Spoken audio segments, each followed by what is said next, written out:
A millionaire caught a little girl stealing food at the supermarket. Without hesitation, he paid for her entire cart, covering everything she needed. Curious, he followed the girl to a makeshift shack where she lived in miserable conditions. Horrified by what he saw, he made a decision that would forever change the future of her and her family. Art stood at the entrance of Glendale supermarket, his polished leather shoes a stark contrast to the scuffed linoleum floor. The fluorescent lights buzzed overhead, casting a harsh glow on the aisles of packaged foods and household items. He glanced at his Rolex, 3:45 p.m. The board meeting had ended early, leaving him with an unexpected pocket of free time.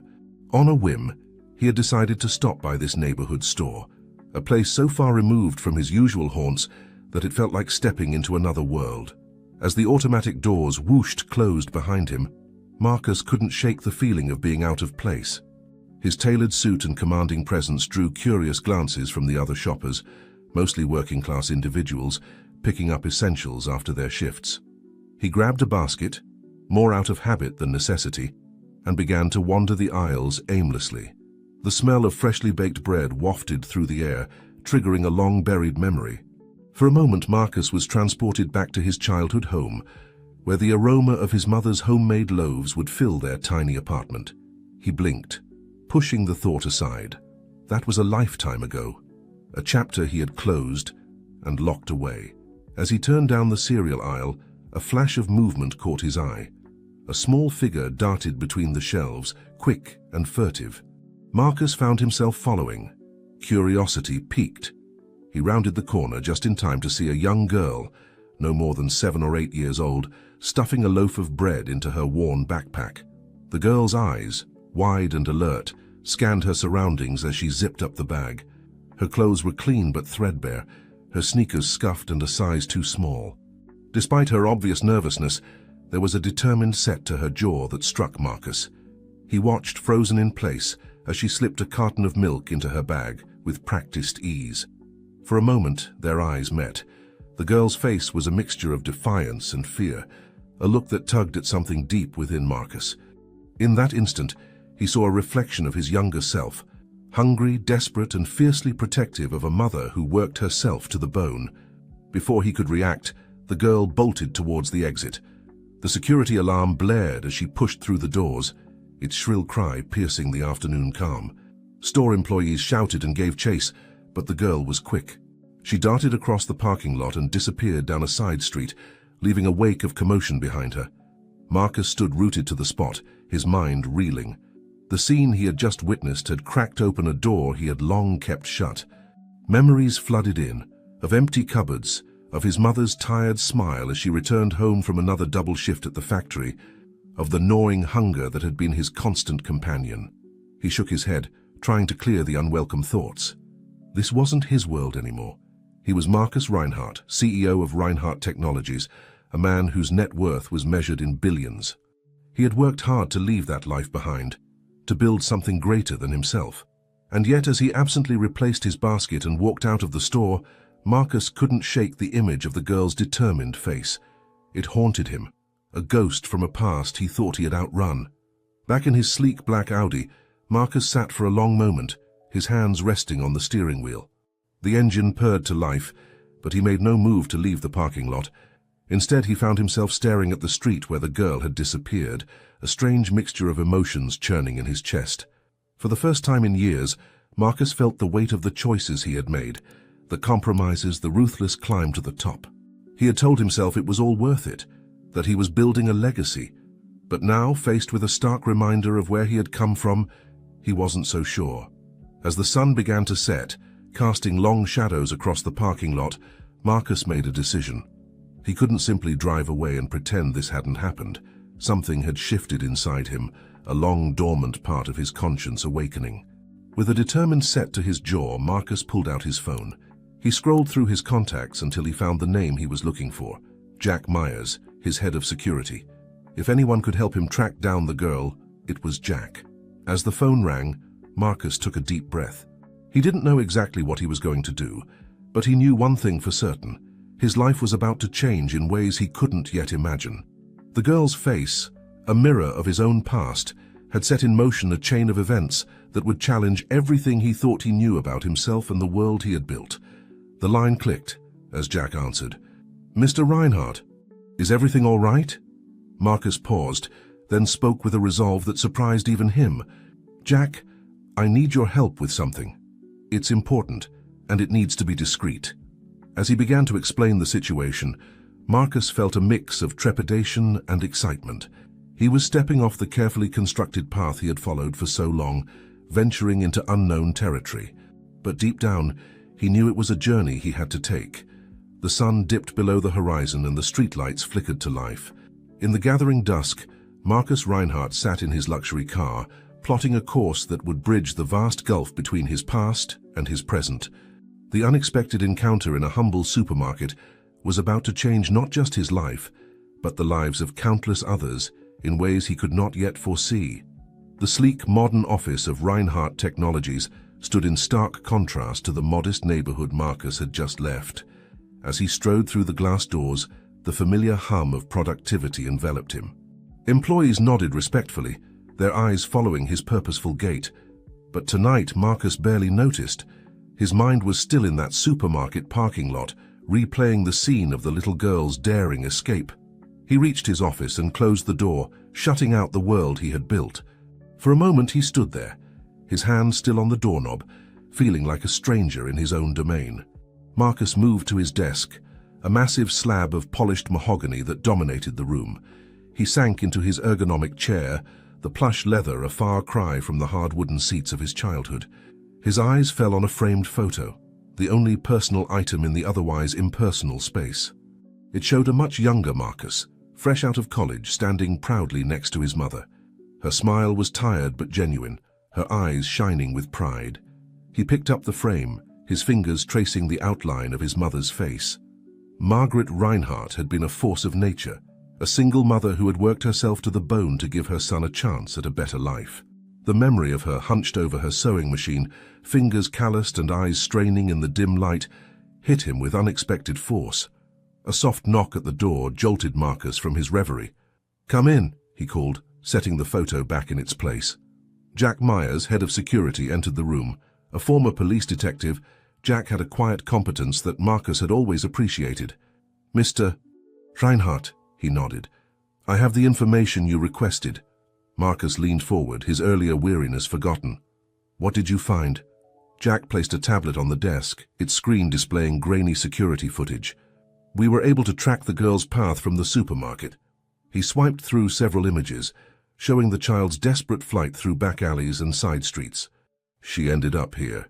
The final image showed a dilapidated house on a street that had seen better days. Paint peeled from its weathered siding, and the small yard was overgrown with weeds. It was a scene of quiet desperation, one that Marcus recognized all too well. "Do we know anything about her?"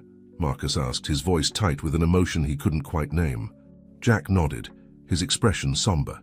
"Her name is Lily Chen. She's 7 years old and lives with her mother, Sarah. No father in the picture." He paused, his next words careful. "Mr. Reinhardt, their situation, it's not good. Sarah lost her job as a seamstress 6 months ago due to illness. They've been struggling to make ends meet ever since." The words hit Marcus like a physical blow. A seamstress, just like his mother had been. The parallels were almost too much to bear. He stood abruptly, moving to the floor-to-ceiling windows that offered a panoramic view of the city. Lights twinkled in the gathering darkness, a tapestry of lives being lived far below. "Jack," Marcus said, his back still to the room, "I need you to arrange something for me, discreetly." "Of course, sir." "What did you have in mind?"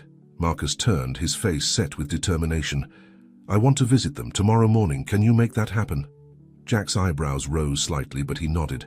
"I'll take care of it, Mr. Reinhardt. Will you be needing security?" "No." Marcus shook his head. "This is personal. I'll go alone."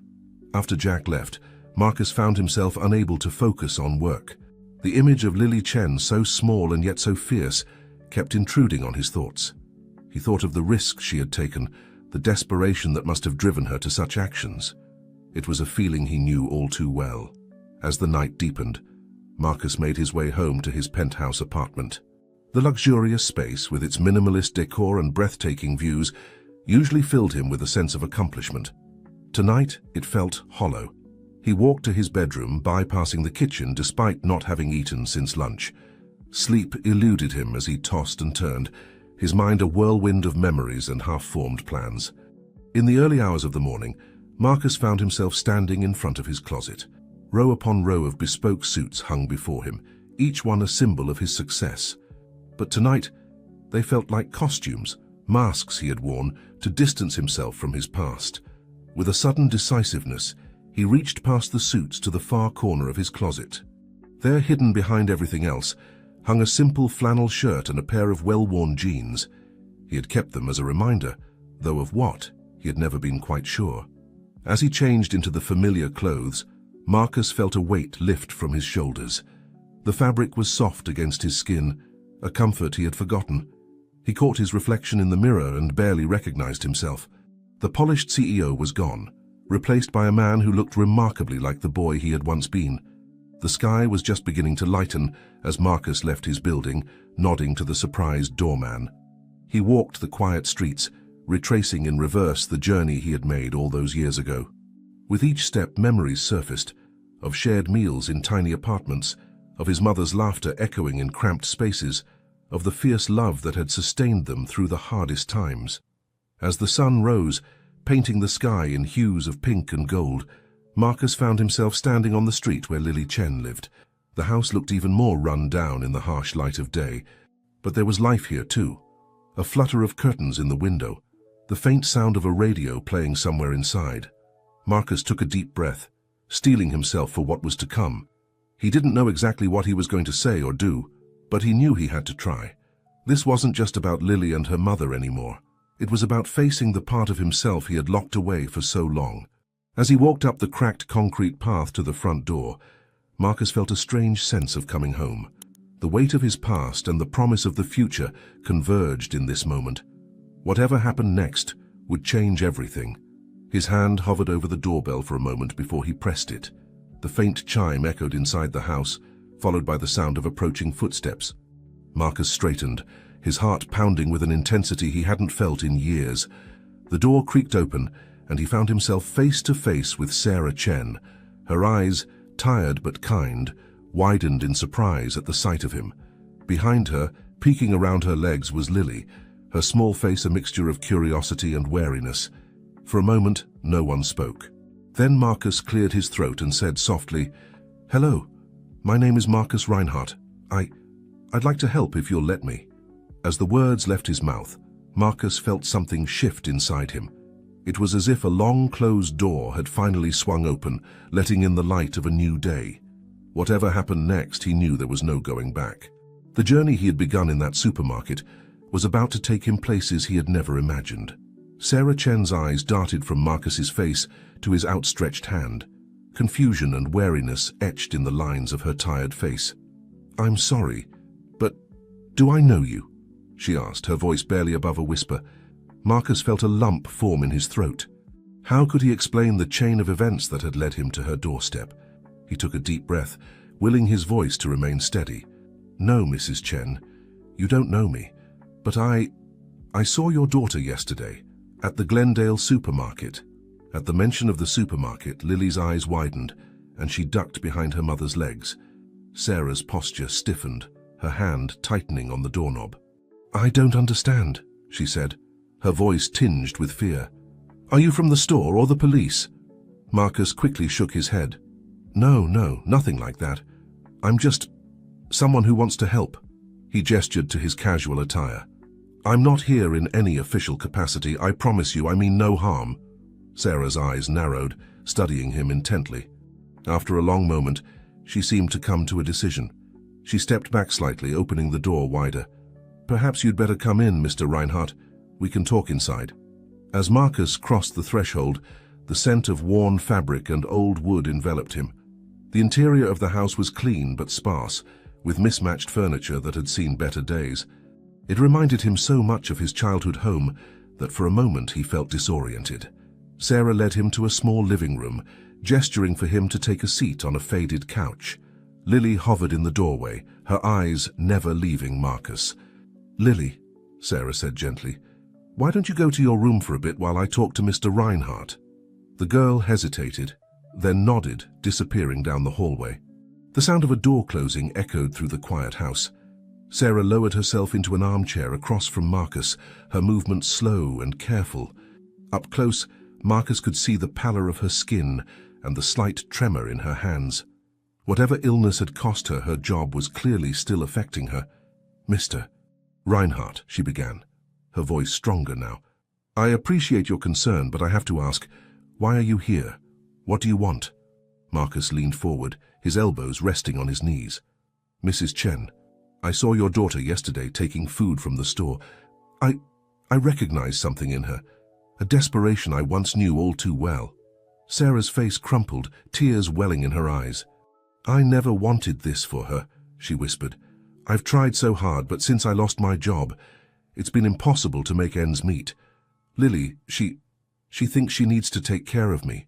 The words hung heavy in the air between them. Marcus felt a surge of emotion, empathy, sadness, and a fierce determination.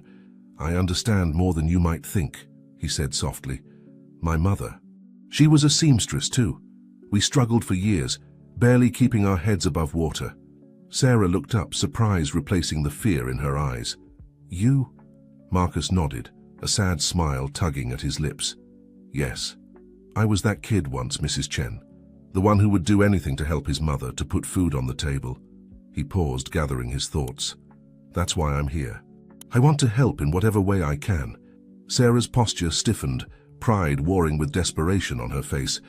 "Mr. Reinhardt, I appreciate your kindness, but we're not looking for charity. I just need to get back on my feet, find another job."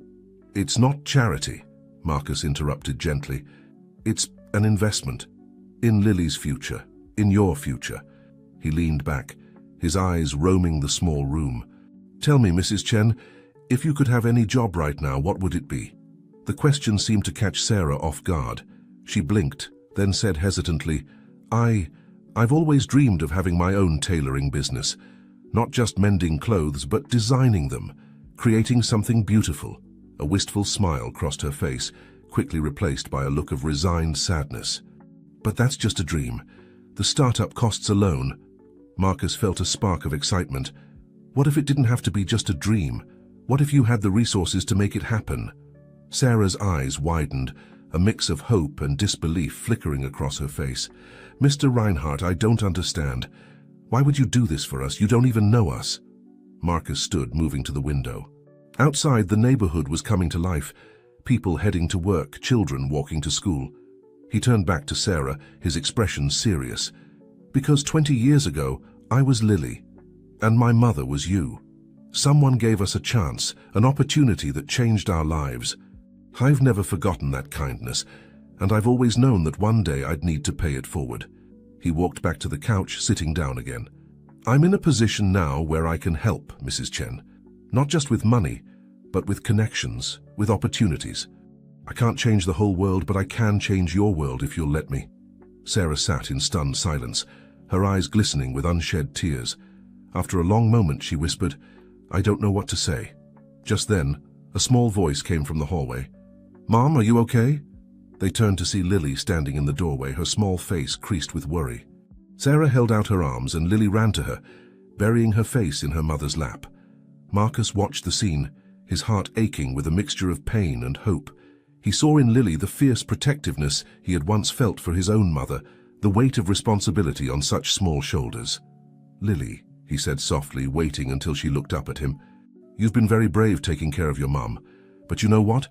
It's okay to just be a kid sometimes, to play, to dream, to not worry so much." Lily's eyes widened, a glimmer of hope shining through her wary expression. "Really?" Marcus nodded, a warm smile spreading across his face. "Really, and I'm going to help make sure that happens. For both of you." Sarah stroked Lily's hair, her eyes meeting Marcus's over her daughter's head. The fear and suspicion were gone, replaced by a cautious hope. "Mr. Reinhardt, Marcus, I don't know how to thank you." Marcus shook his head. "No thanks necessary, just promise me you'll take this opportunity. You'll let yourself dream again, for Lily's sake and your own." As he stood to leave, Marcus felt a tugging on his sleeve.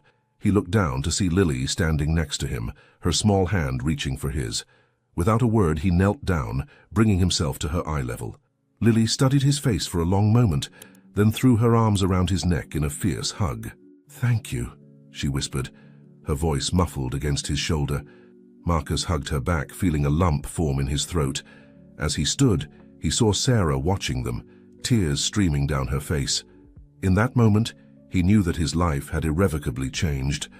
The wall he had built between his past and present had crumbled, and in its place a bridge was forming.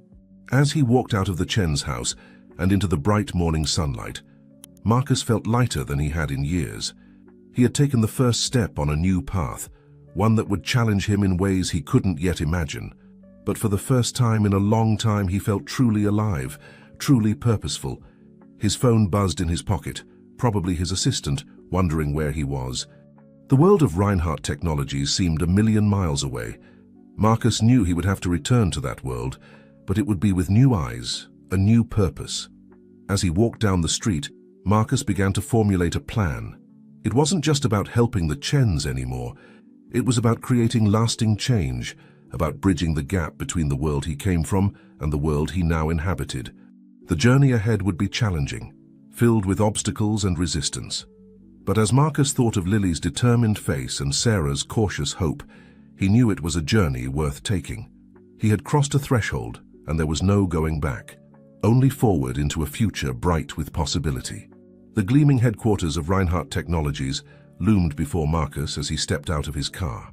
The building, a monument to his success, suddenly felt alien to him. He straightened his tie, a gesture more habitual than necessary, and strode through the revolving doors.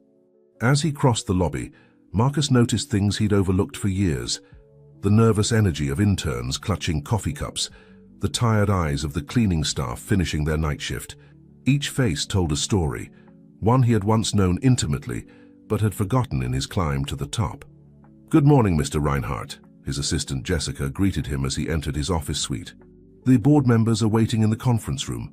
Mr. Holloway seemed agitated. Marcus nodded, unsurprised. Richard Holloway, his long-time business partner and friend, had a nose for change, and he rarely liked it. "Thank you, Jessica. I'll be right there." As he approached the conference room, Marcus could hear the low murmur of voices. He paused for a moment, taking a deep breath. The plan he was about to propose would change everything, for the company, for himself, and hopefully for people like the Chens. He pushed open the door, and the room fell silent. A dozen pairs of eyes turned to him, a mix of curiosity and concern evident in their expressions. Richard Holloway, a man whose sharp business acumen was matched only by his impatience, spoke first. "Marcus, where have you been? We've been waiting for over an hour." Marcus moved to his seat at the head of the table, his posture relaxed but his eyes intense. "I apologize for the delay, but I assure you it was necessary. What I'm about to propose requires a new perspective, one I had to gain firsthand." He looked around the table, meeting each person's gaze. These were some of the brightest minds in the tech industry, people who had helped build Reinhardt Technologies into the powerhouse it was today. But today, he was about to challenge everything they thought they knew about the company's direction. "Ladies and gentlemen," Marcus began, his voice steady and clear, "we've achieved incredible success over the past decade. Our innovations have changed the way the world communicates, works, and lives. But I believe it's time for us to redefine what success means for Reinhardt Technologies." He tapped a button, and a holographic display flickered to life above the table. Images of struggling communities, underfunded schools, and people facing daily hardships filled the air. "We've been so focused on pushing the boundaries of technology that we've lost sight of the people we're supposed to be helping. Today I'm proposing a new initiative, one that will use our resources and innovations to make a real difference in people's lives." Marcus outlined his plan, a comprehensive program that would funnel a significant portion of the company's profits into community development, education, and job creation in underserved areas. It was ambitious, potentially risky, and unlike anything Reinhardt Technologies had ever attempted. As he spoke, Marcus could see the reactions around the table. Some board members leaned forward, intrigued. Others frowned, clearly skeptical. Richard Holloway's face was a mask of disbelief. When Marcus finished, There was a moment of stunned silence. Then the room erupted in a cacophony of voices. "This is madness, Marcus," Richard exclaimed, his face flushed. "We're a tech company, not a charity. Our shareholders will revolt." "I disagree," countered Dr. Amelia Chen, head of R&D. "This could open up entirely new markets for us. Imagine the innovations we could develop by addressing real-world problems on this scale." The debate raged on, with passionate arguments on both sides. Marcus listened intently, addressing concerns and expanding on ideas. As the discussion progressed, he could see a shift happening. The initial shock was wearing off, replaced by a growing excitement, at least among some of the board members. After 2 hours of intense debate, Marcus called for a vote. The tension in the room was palpable as hands were raised. In the end, the initiative passed, but by a narrow margin. The company was about to embark on a new journey, one that would challenge them in ways they had never imagined. As the board members filed out, some congratulating Marcus while others shook their heads in concern, Richard Holloway lingered behind. "Marcus," he said, his voice low and serious, "I've known you for a long time. We've built this company together, but this feels like you're throwing it all away. What's really going on?" Marcus sighed, running a hand through his hair. "Rich, do you remember why we started this company? It wasn't just about making money or creating the next big thing. We wanted to make a difference." He walked to the window, looking out at the city sprawled below. "Yesterday I saw a little girl steal food to feed her sick mother, and I realized that could have been me. That was me once upon a time. We have the power to change lives, Rich. Real lives, not just user experiences." Richard joined him at the window, his expression softening slightly. "I understand wanting to give back, Marcus, but this scale, it's unprecedented. The risks are worth taking," Marcus interrupted gently. "We've played it safe for too long. It's time to remember why we got into this in the first place." Richard was quiet for a long moment, then nodded slowly. "I don't agree with this, Marcus, but I trust you. Just be careful. A lot of people are depending on us." As Richard left, Marcus felt a weight lift from his shoulders. The hardest part was over, or so he thought. His phone buzzed with a message from Jessica. "Mr. Reinhardt, there's a Sarah Chen here to see you. She says it's urgent." Marcus frowned, a tendril of worry curling in his stomach. He had given Sarah his business card, but he hadn't expected to hear from her so soon. "Send her in," he replied. Moments later, Sarah Chen was ushered into his office. Her face was pale, her hands twisting nervously in front of her. "Mrs. Chen," Marcus greeted her, concern evident in his voice. "What's wrong?" Sarah took a shaky breath. "Mr. Reinhardt, I don't know how to say this. Lily's school called. She's been suspended. They found out about what she did at the supermarket." Marcus felt his heart sink. He had been so focused on the big picture, on changing company policy and launching grand initiatives, that he had overlooked the immediate needs of the very people who had inspired this change. "I'm so sorry, Mrs. Chen," he said, moving around his desk to stand beside her. "This is my fault. I should have taken care of this right away." Sarah shook her head, tears welling in her eyes. "No, Mr. Reinhardt, you've already done so much. I didn't know who else to turn to." In that moment, Marcus realized that true change, the kind that really mattered, wasn't just about big gestures and company-wide initiatives. It was about being there for people, in the small moments as well as the large ones. "Don't worry," he said, placing a comforting hand on Sarah's shoulder. "We'll fix this. Together." As he led Sarah to a seat and picked up his phone to make some calls, Marcus knew that the journey he had embarked on was going to be more challenging and more rewarding than he had ever imagined. The ripples of change were spreading, touching lives in ways both big and small. And this, he realized, was only the beginning. Marcus's sleek company car pulled up in front of Glendale Elementary School, a stark contrast to the aging brick building and chain-link fence that surrounded it. He stepped out, adjusting his tie nervously. It had been years since he'd set foot in a place like this, and the memories it evoked were bittersweet. Sarah Chen emerged from the passenger side, her face etched with worry. "Mr. Reinhardt, are you sure about this? You've already done so much." Marcus gave her a reassuring smile. "Please call me Marcus. And yes, I'm sure. We're in this together, remember." As they walked toward the main entrance, Marcus couldn't help but notice the peeling paint, the the cracked sidewalk, the outdated playground equipment. It was a far cry from the private schools he usually associated with, and it stirred something in him, a mix of sadness and determination. The school's main office was small and cluttered, with a harried-looking secretary juggling phone calls and paperwork.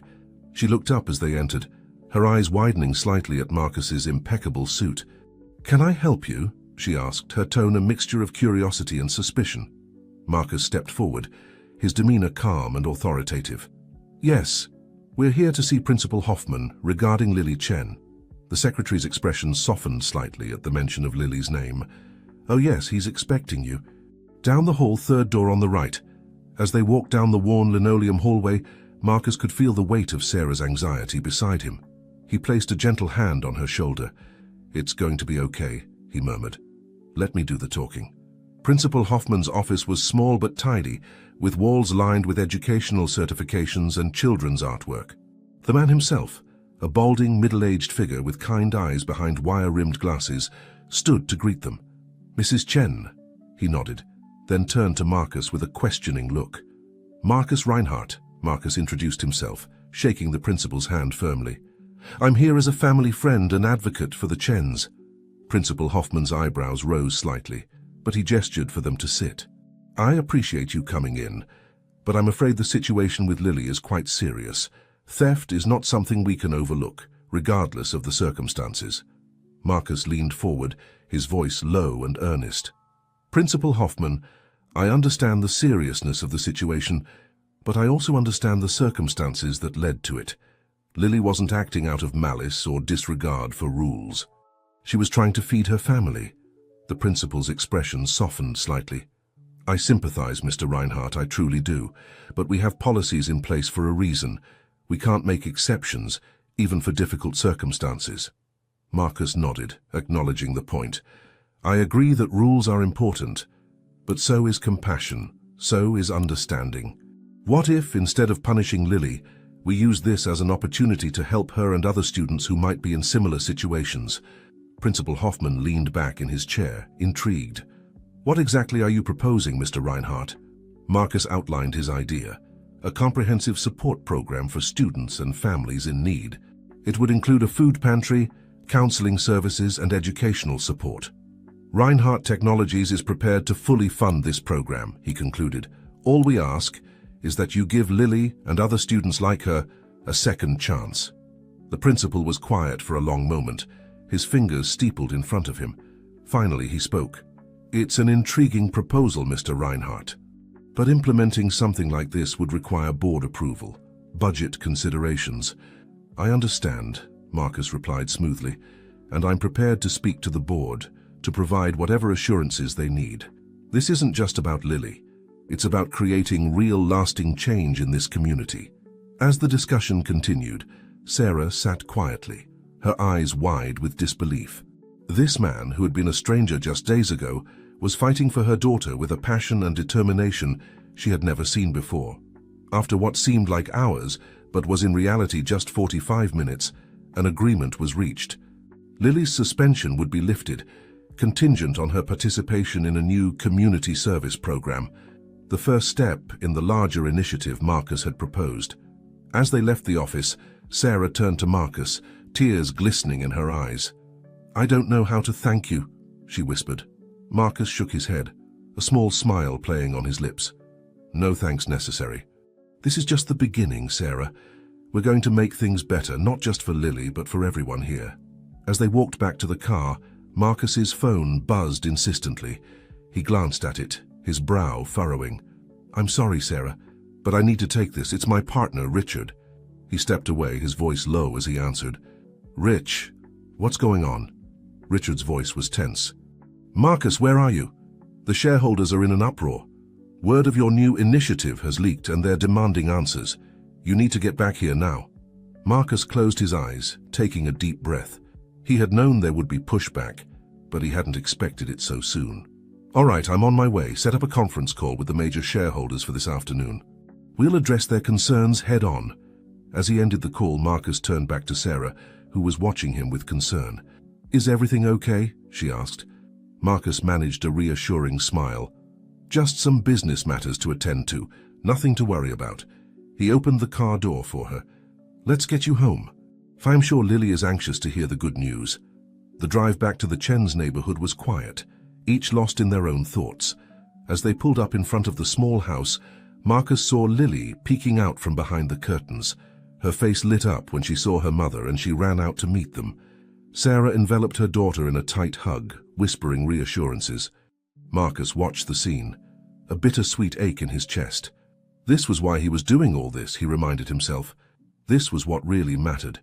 As Sarah and Lily turned to go inside, Lily broke away and ran up to Marcus. "Thank you," she said softly, wrapping her arms around his waist in a quick hug before darting back to her mother. Marcus stood there for a moment, overwhelmed by the simple gesture.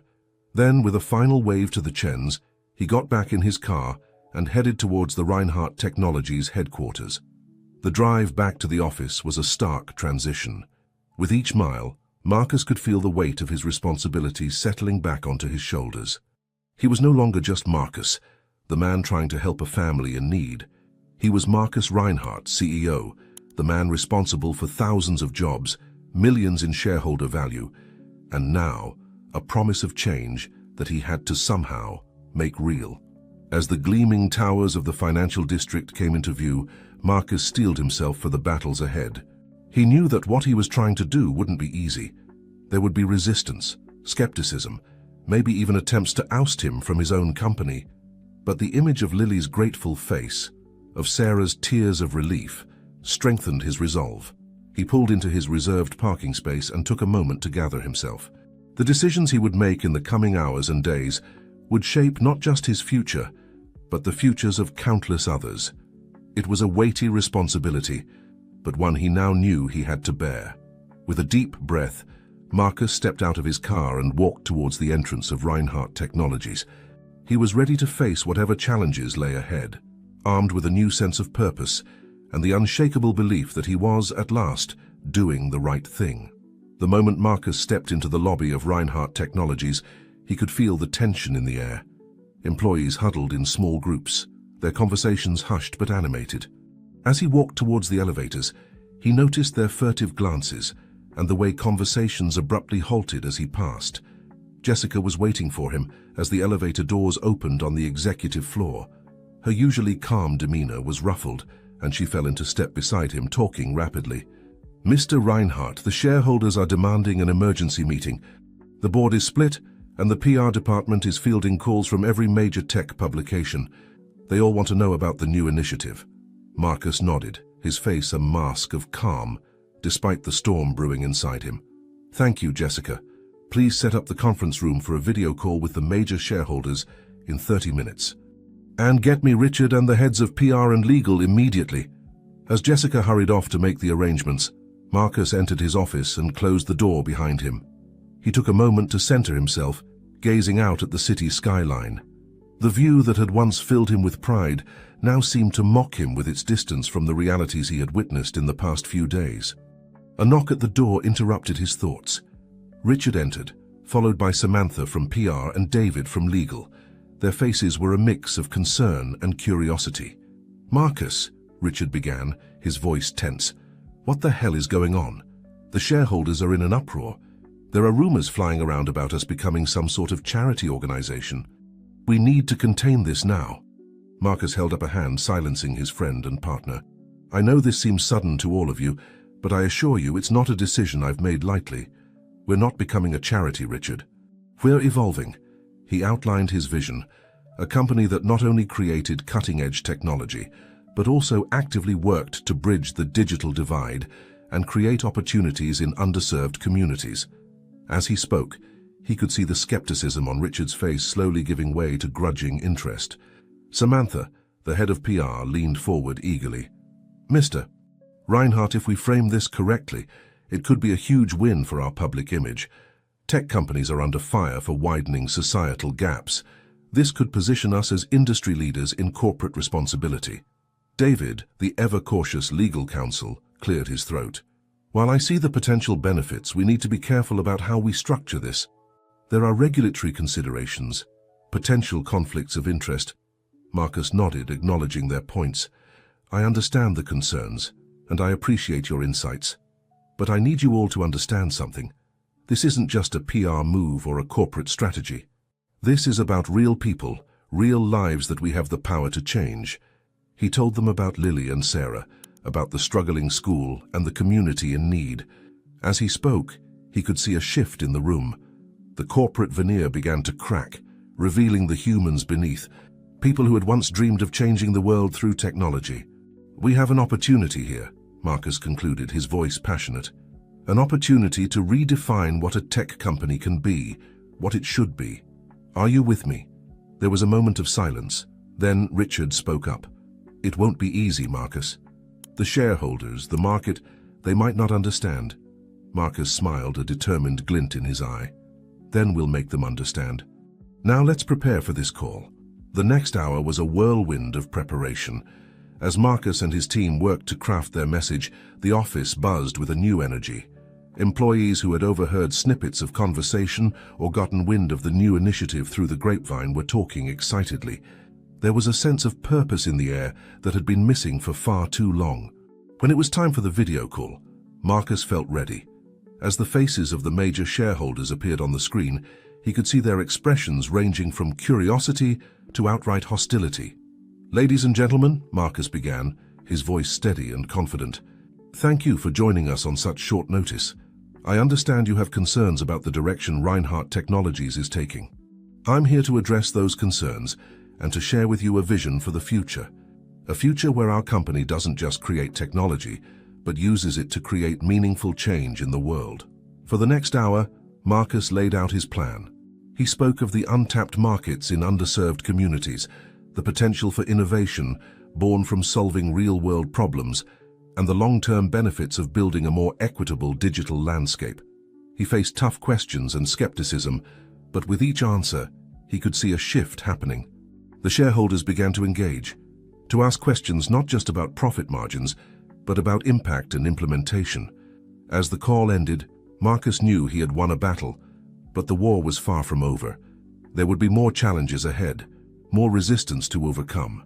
But for now, he had bought himself time and, more importantly, the beginnings of support. As the day wound down, Marcus found himself once again standing at his office window, watching the city lights come to life in the gathering dusk. He felt drained but invigorated, like a runner at the end of a marathon who can finally see the finish line. A soft knock at the door roused him from his thoughts. It was Jessica holding a small package. "This just arrived for you, Mr. Reinhardt," she said, handing him the parcel. "It's from Glendale Elementary School." Curious, Marcus opened the package. Inside was a hand-drawn card covered in colorful scribbles and glitter. He opened it to find a message written in a child's uneven hand. "Dear Mr. Reinhardt, thank you for helping me and my mom. I'm sorry I took things from the store. I promise to do better. Maybe one day I can work at your company and help people too. Your friend Lily."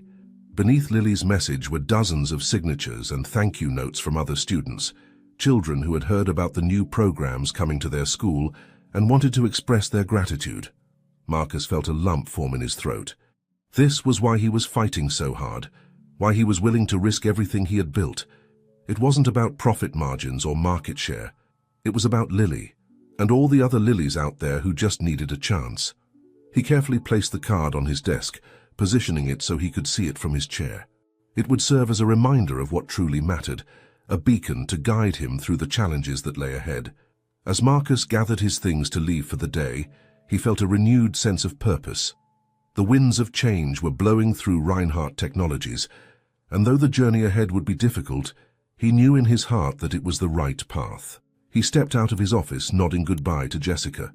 "Have a good night," he said. "And Jessica, thank you for everything today. I have a feeling we're going to be very busy from now on." As the elevator descended, Marcus allowed himself a small smile. Tomorrow would bring new challenges, new battles to fight. But for tonight he would rest, content in the knowledge that he was at last using his power and influence to make a real difference in the world. The early morning sun cast long shadows across the playground of Glendale Elementary as Marcus stepped out of his car. The air was crisp, filled with the promise of a new day. He adjusted the strap of his leather briefcase, feeling oddly nervous. Today wasn't about boardrooms or shareholder meetings. It was about putting his words into action. Principal Hoffman was waiting for him at the entrance, a cautious smile on his face. "Mr. Reinhardt, good morning. I must admit I'm still a bit surprised by all of this." Marcus shook the principal's hand warmly. "Good morning, Principal Hoffman, and please call me Marcus. We're partners in this endeavor now." As they walked through the hallways, Marcus could feel the energy in the air. Students whispered and pointed as he passed, their eyes wide with curiosity. Teachers stood in their doorways, watching with a mixture of hope and skepticism. They entered the school's small auditorium where a group of teachers, parents, and community leaders had gathered. Marcus recognized Sarah Chen sitting in the front row, Lily fidgeting beside her. He gave them a small wave, earning a shy smile from Lily. Principal Hoffman stepped up to the podium. "Good morning, everyone. As you know, we're here today to discuss an exciting new initiative for our school and community. I'd like to introduce Mr. Marcus Reinhardt, CEO of Reinhardt Technologies, who has generously offered to partner with us in this endeavor." As Marcus took the stage, he felt the weight of all those eyes upon him. This wasn't his usual audience of tech entrepreneurs and investors. These were people whose lives could be directly impacted by his actions.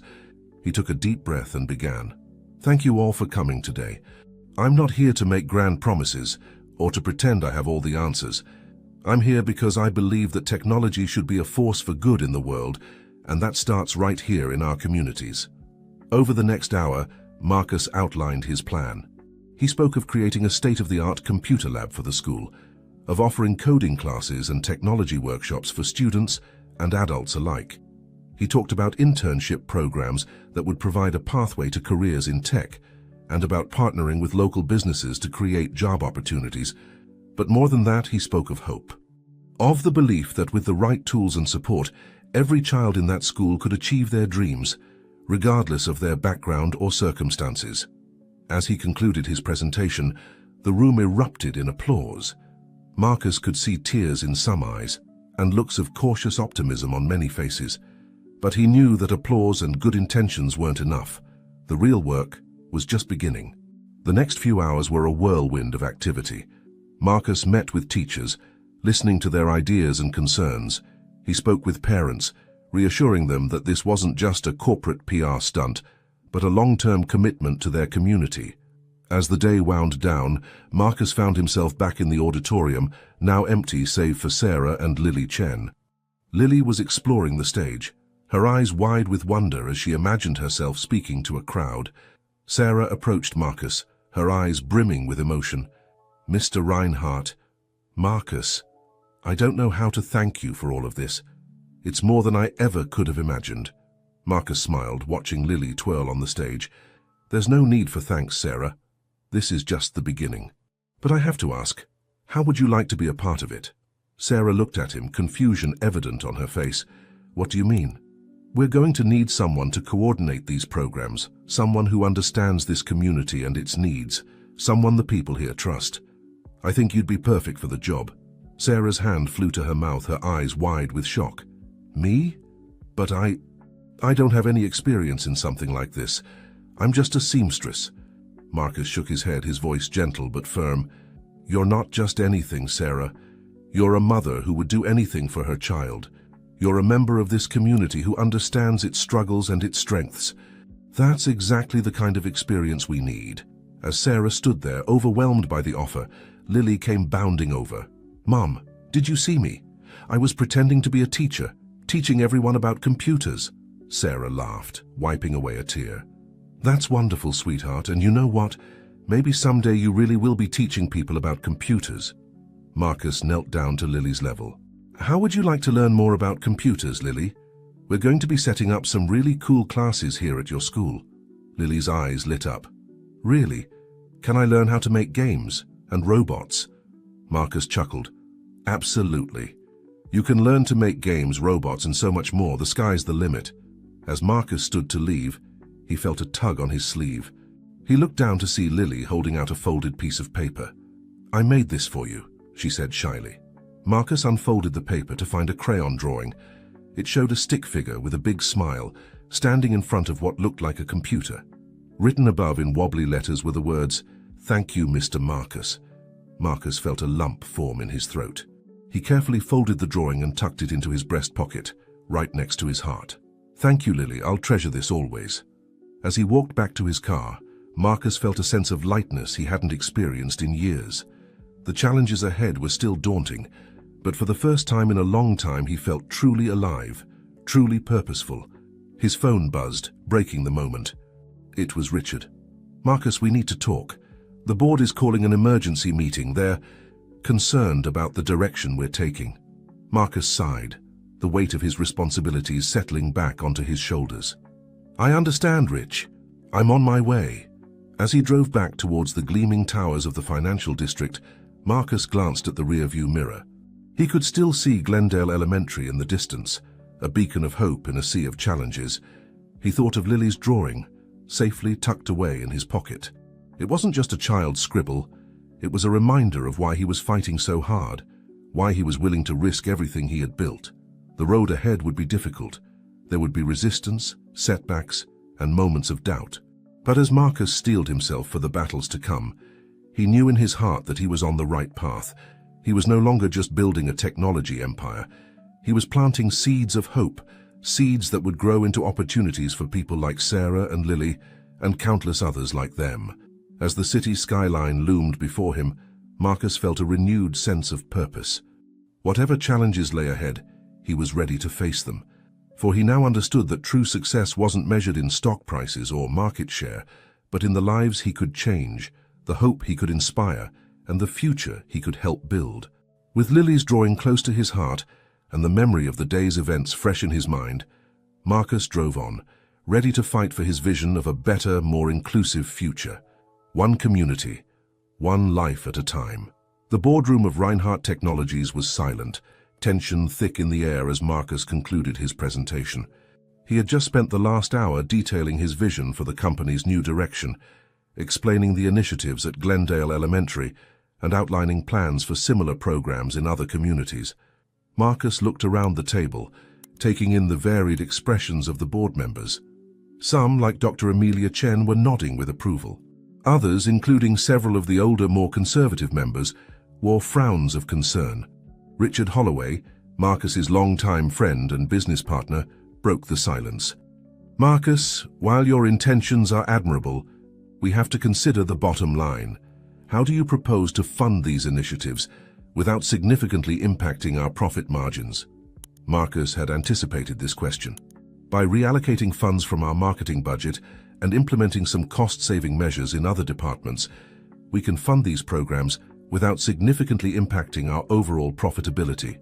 He went on to explain how the initiatives could actually benefit the company in the long run, creating a positive public image, fostering innovation by solving real-world problems, and developing a new talent pipeline. He pulled up a new slide on the presentation screen. "I've worked with our finance team to create a detailed budget." Board member Elizabeth Thornton, a sharp-eyed woman in her 60s, leaned forward. "Mr. Reinhardt, while this all sounds very noble, I'm concerned about the message we're sending to our shareholders. They invested in a tech company, not a charity." Marcus met her gaze steadily. "With all due respect, Ms. Thornton, I believe we're sending exactly the right message. We're showing that Reinhardt Technologies is a company that looks to the future, that understands its role in shaping society, not just profiting from it." The debate continued, with board members raising concerns about everything from legal liabilities to the potential for negative press if the initiatives failed. Marcus addressed each concern calmly and thoroughly, his passion for the project evident in every word. As the meeting stretched into its third hour, Marcus could sense a shift in the room. The initial skepticism was giving way to cautious interest. Even some of the more resistant board members were beginning to see the potential benefits of the new direction. Finally, Dr. Chen spoke up. "I think what Mr. Reinhardt is proposing is not just admirable, but necessary. The tech industry has been under increasing scrutiny for its role in widening societal gaps. This initiative positions us as leaders in corporate responsibility. It's not just the right thing to do, it's smart business." Her words seemed to tip the balance. After a few more questions and a lengthy discussion about implementation and oversight, the board called for a vote. Marcus held his breath as the votes were tallied. In the end, the initiative passed, but by a narrow margin. He had won this battle, but he knew the war was far from over. As the board members filed out of the room, Richard lingered behind. "You did it, Marcus," he said, a mix of admiration and concern in his voice. "But you're walking a tightrope here. One misstep, and it could all come crashing down." Marcus nodded, understanding the weight of his friend's words. "I know, Rich, but I truly believe this is the right path for us. Will you stand with me on this?" Richard was quiet for a moment, then sighed. "I'm with you, Marcus.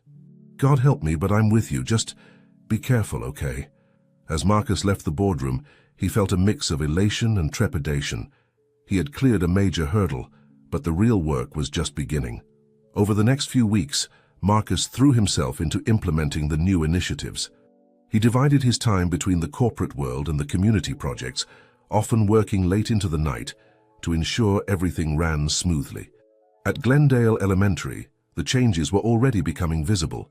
The new computer lab was taking shape, with state-of-the-art equipment being installed. Sarah Chen, in her new role as community liaison, was thriving, organizing workshops and coordinating with local businesses to create internship opportunities. Marcus made a point of visiting the school regularly, not just to check on the progress of the initiatives, but to interact with the students and teachers. He found himself particularly looking forward to his conversations with Lily, whose enthusiasm for learning was infectious. One afternoon, as he was leaving the school after a particularly inspiring coding workshop, Marcus ran into Lily in the hallway. She was clutching a tablet, her face alight with excitement. "Mr. Marcus, look what I made," she exclaimed, holding up the tablet.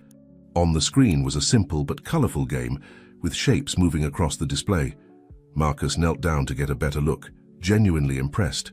"Wow, Lily. Did you code this yourself?" Lily nodded proudly. "Ms. Johnson taught us about loops and conditions in the workshop. I stayed after class to finish it. Do you want to play?"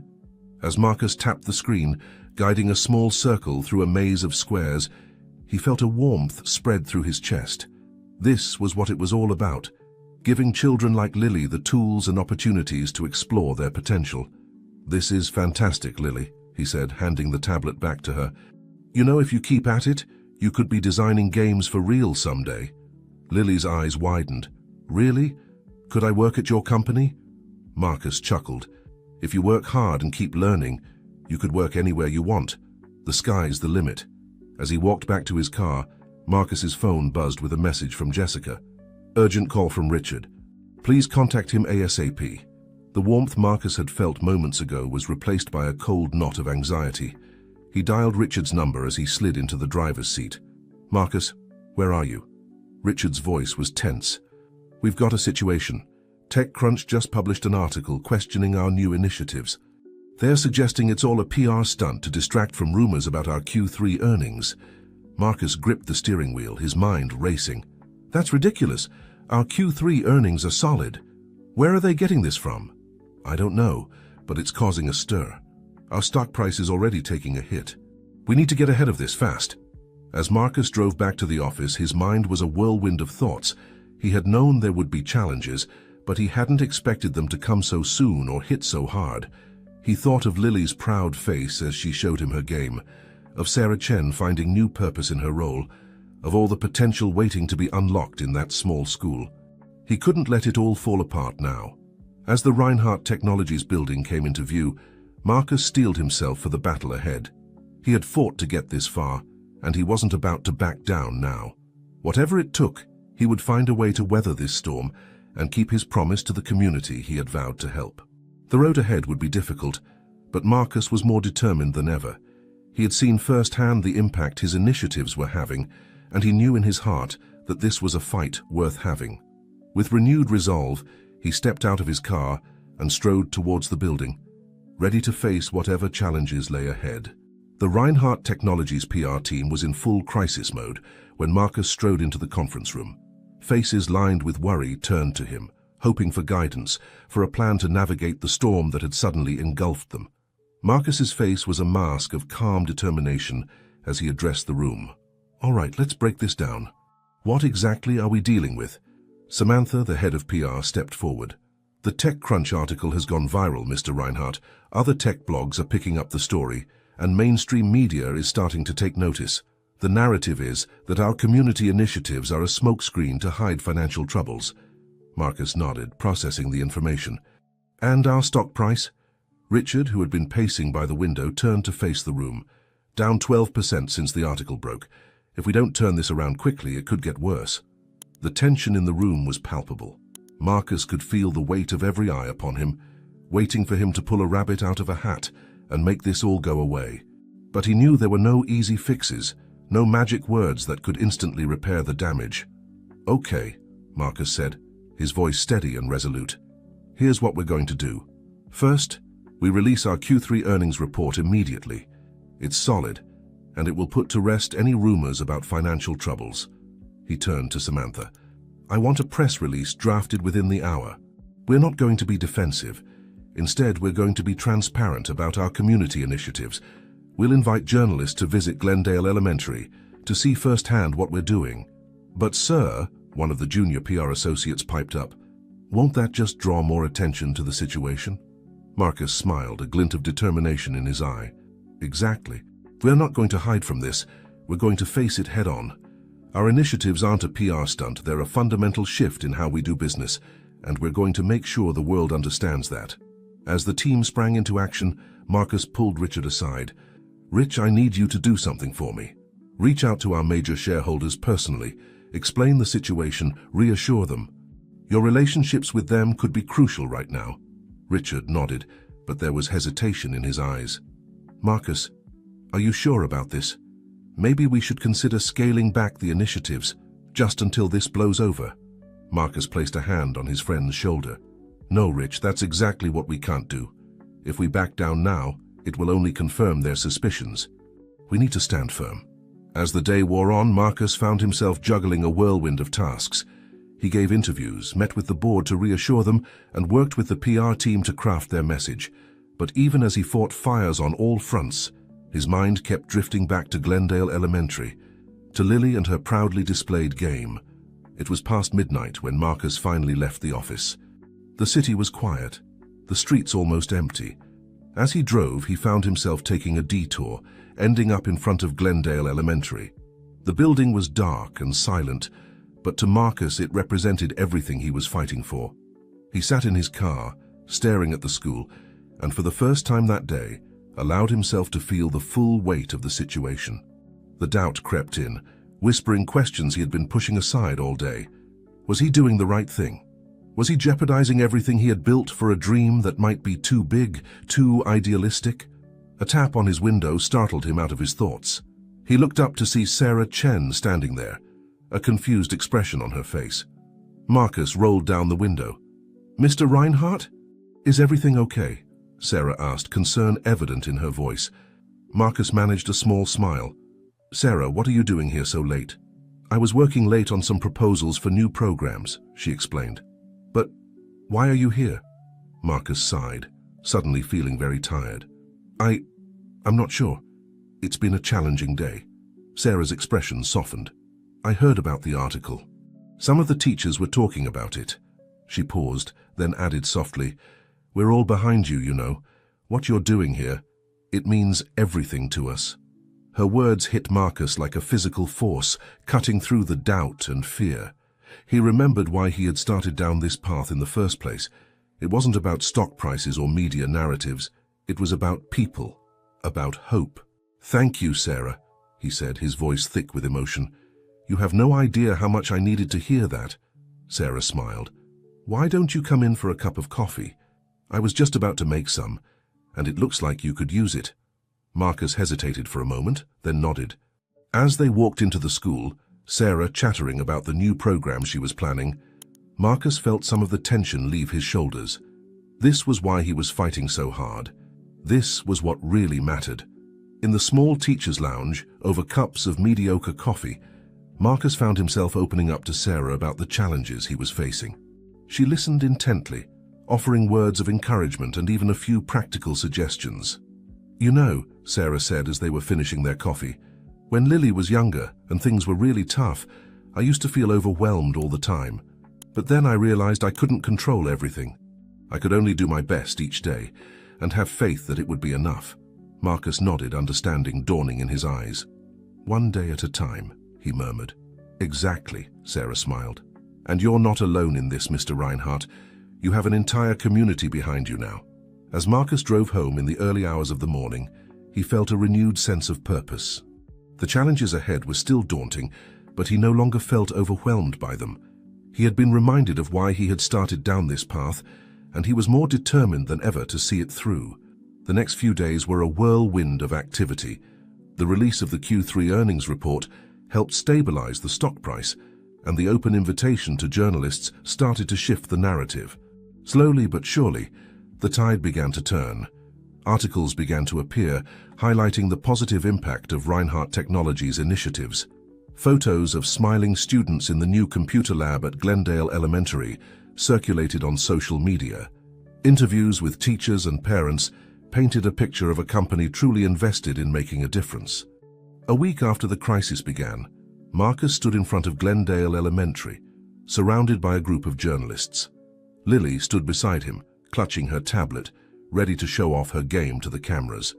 As Marcus began to speak about the importance of investing in communities, of using technology to create opportunities for all, he felt a small hand slip into his. He looked down to see Lily smiling up at him, her eyes shining with trust and admiration. In that moment, Marcus knew that no matter what challenges lay ahead, he was on the right path. The storm had broken, and though there might be more on the horizon, he was ready to face them. For Lily, for Sarah, for all the lives they were touching, he would keep pushing forward, one day at a time.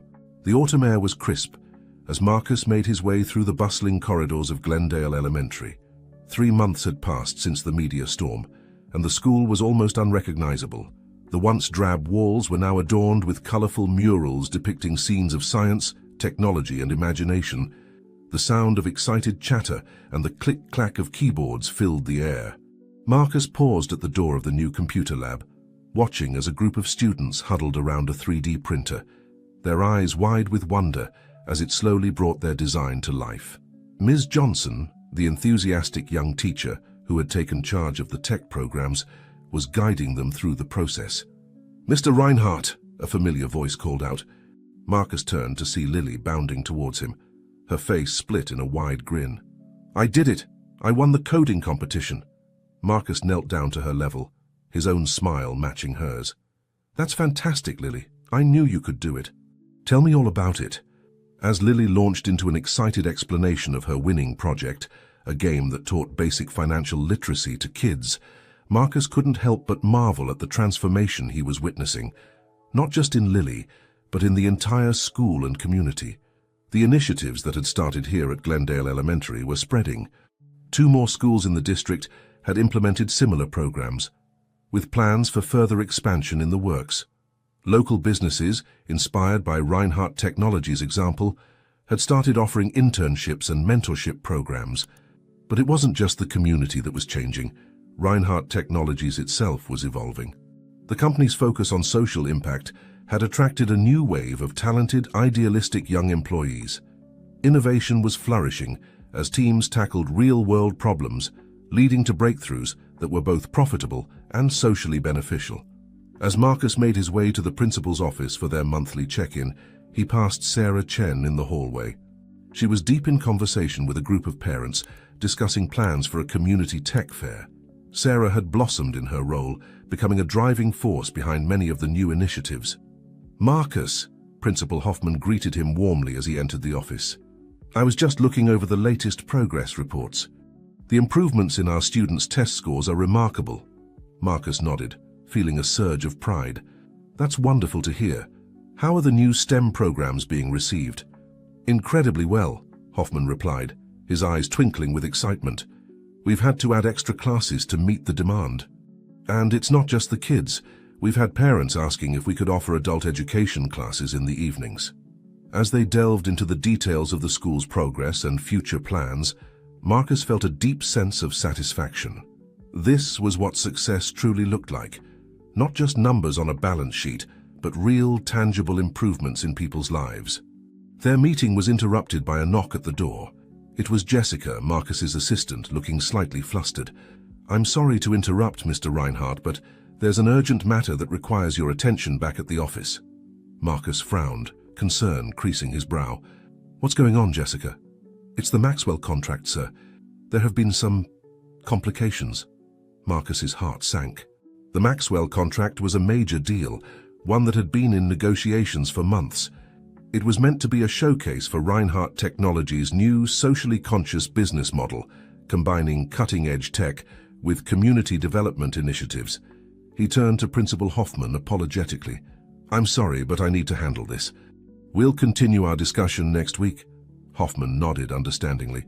"Of course, Marcus, go save the world, one contract at a time." As Marcus hurried out of the school, his mind was already racing, strategizing how to salvage the Maxwell deal. But as he passed the computer lab, he paused for a moment.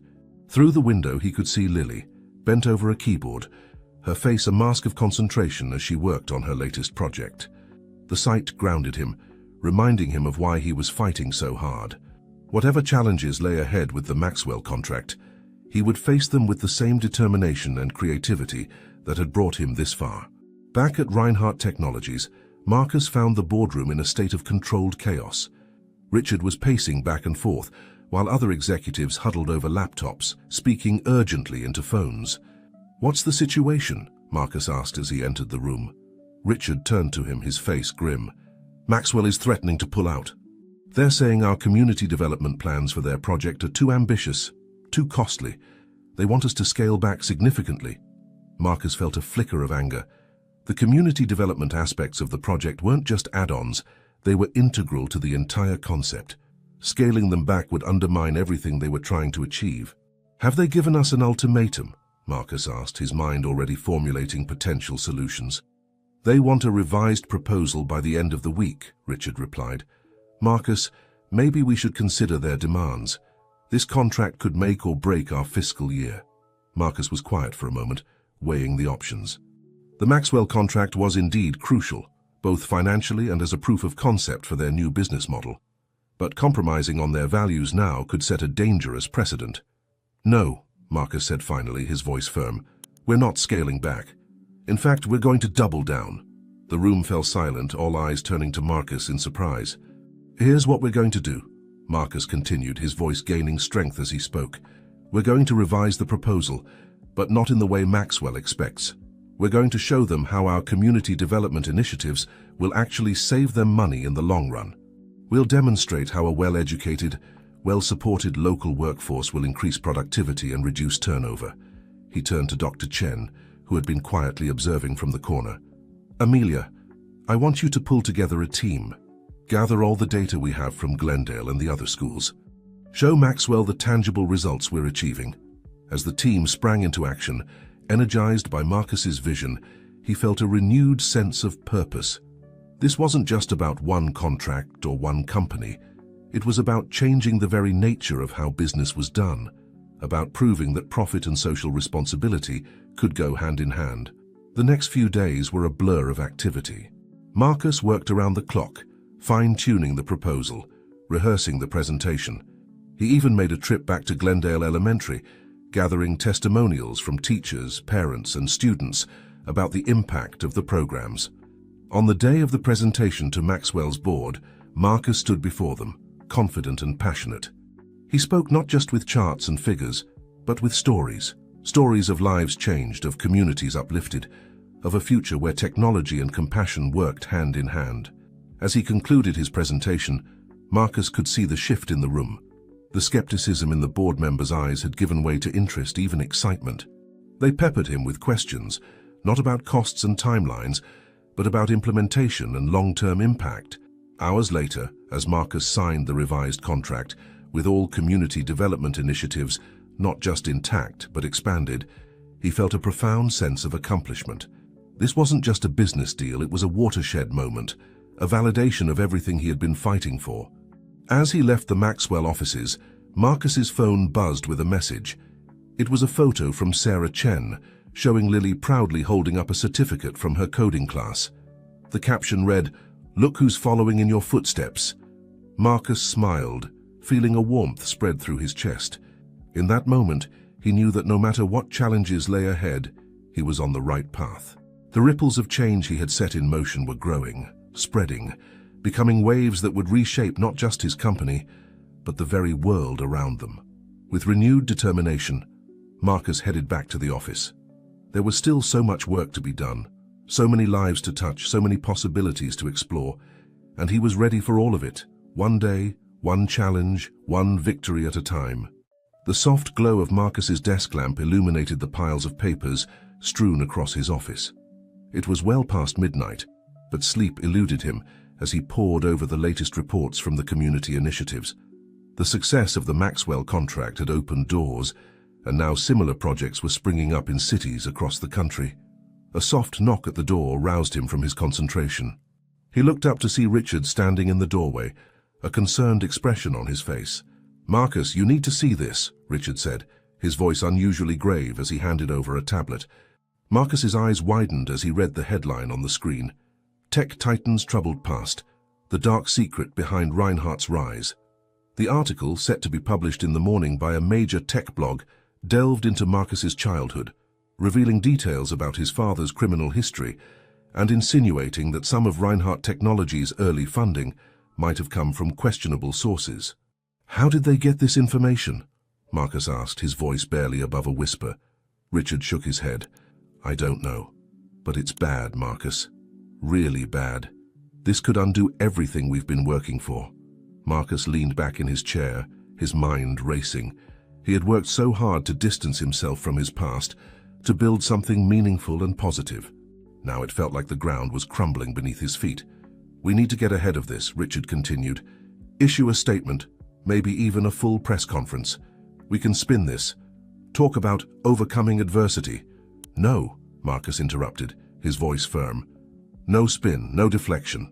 He stood up, walking to the window that overlooked the city. "It's time I faced this head-on." The next morning, as the article spread like wildfire across social media and news outlets, Marcus called an emergency meeting with his executive team and PR department. The room was tense, filled with worried faces and hushed conversations. "I know you're all concerned," Marcus began, his voice steady despite the turmoil he felt inside. "And you have every right to be. But I want to be clear about how we're going to handle this." He outlined his plan, a frank, open discussion of his past, including details that hadn't been in the article. No sanitized version, no attempts to downplay the struggles and mistakes, just the truth in all its complicated, messy reality. "But sir," Samantha from PR interjected, "this could seriously damage our reputation, especially with the community initiatives. Parents might not want their children involved with a company whose founder has such a background." Marcus nodded, acknowledging the risk. "You're right, Samantha. It could. But I believe that trying to hide from this or sugarcoat it would be far more damaging in the long run. The people we're trying to help, they know about struggle, about making mistakes and trying to overcome them. If we're honest, if we show that change is possible, that could be more powerful than any PR campaign." As the team dispersed to prepare for the impending media storm, Marcus felt a mix of fear and relief.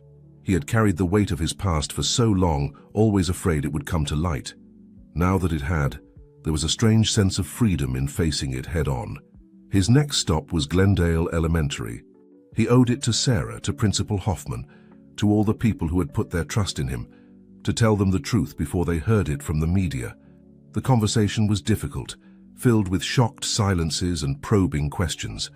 But as Marcus shared his story, of a childhood marked by poverty and his father's poor choices, of his own youthful mistakes and his struggle to break free from that cycle, he saw something shift in their eyes.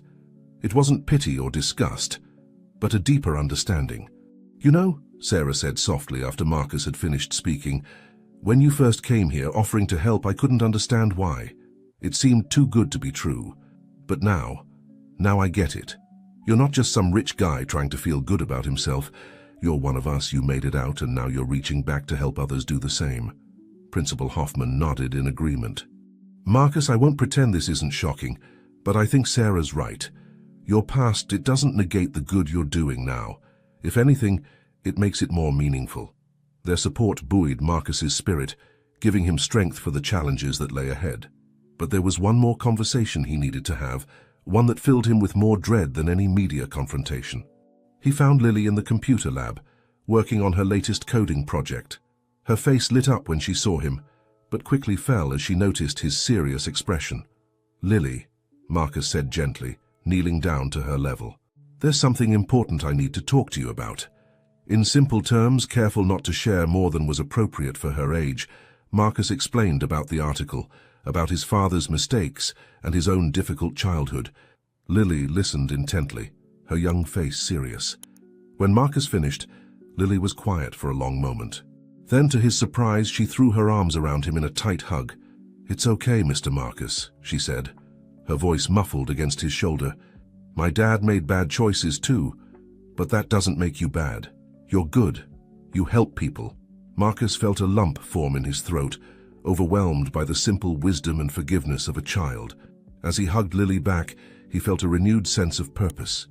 This understanding, this ability to connect with and help people because of his past, not in spite of it, this was why he had started down this path in the first place. The next few weeks were a whirlwind of media appearances, press conferences, and difficult conversations. Marcus shared his story openly and honestly, refusing to shy away from the hard truths of his past. To his surprise, the response was largely positive. People were moved by his journey, inspired by his commitment to using his success to help others avoid the struggles he had faced. There were critics, of course. Some called for his resignation, arguing that his past made him unfit to lead a major corporation. But for every negative voice, there seemed to be many more in support. Letters and emails poured in from people who saw themselves in Marcus's story, people who had overcome difficult backgrounds, who were struggling to break cycles of poverty or crime. Many expressed how his openness had given them hope, had shown them that a troubled past didn't have to define one's future. As the media storm began to die down, Marcus found himself back at Glendale Elementary, this time for a parent-teacher night. He had been unsure about attending, worried that his presence might be a distraction or cause discomfort. But as he walked through the doors, he was met with warm smiles and words of encouragement. Parents approached him, some sharing their own stories of struggle and redemption. Teachers talked excitedly about the positive changes they were seeing in their students, and everywhere he looked, Marcus saw evidence of the impact their initiatives were having. From the new tech equipment in the classrooms to the proud displays of student projects.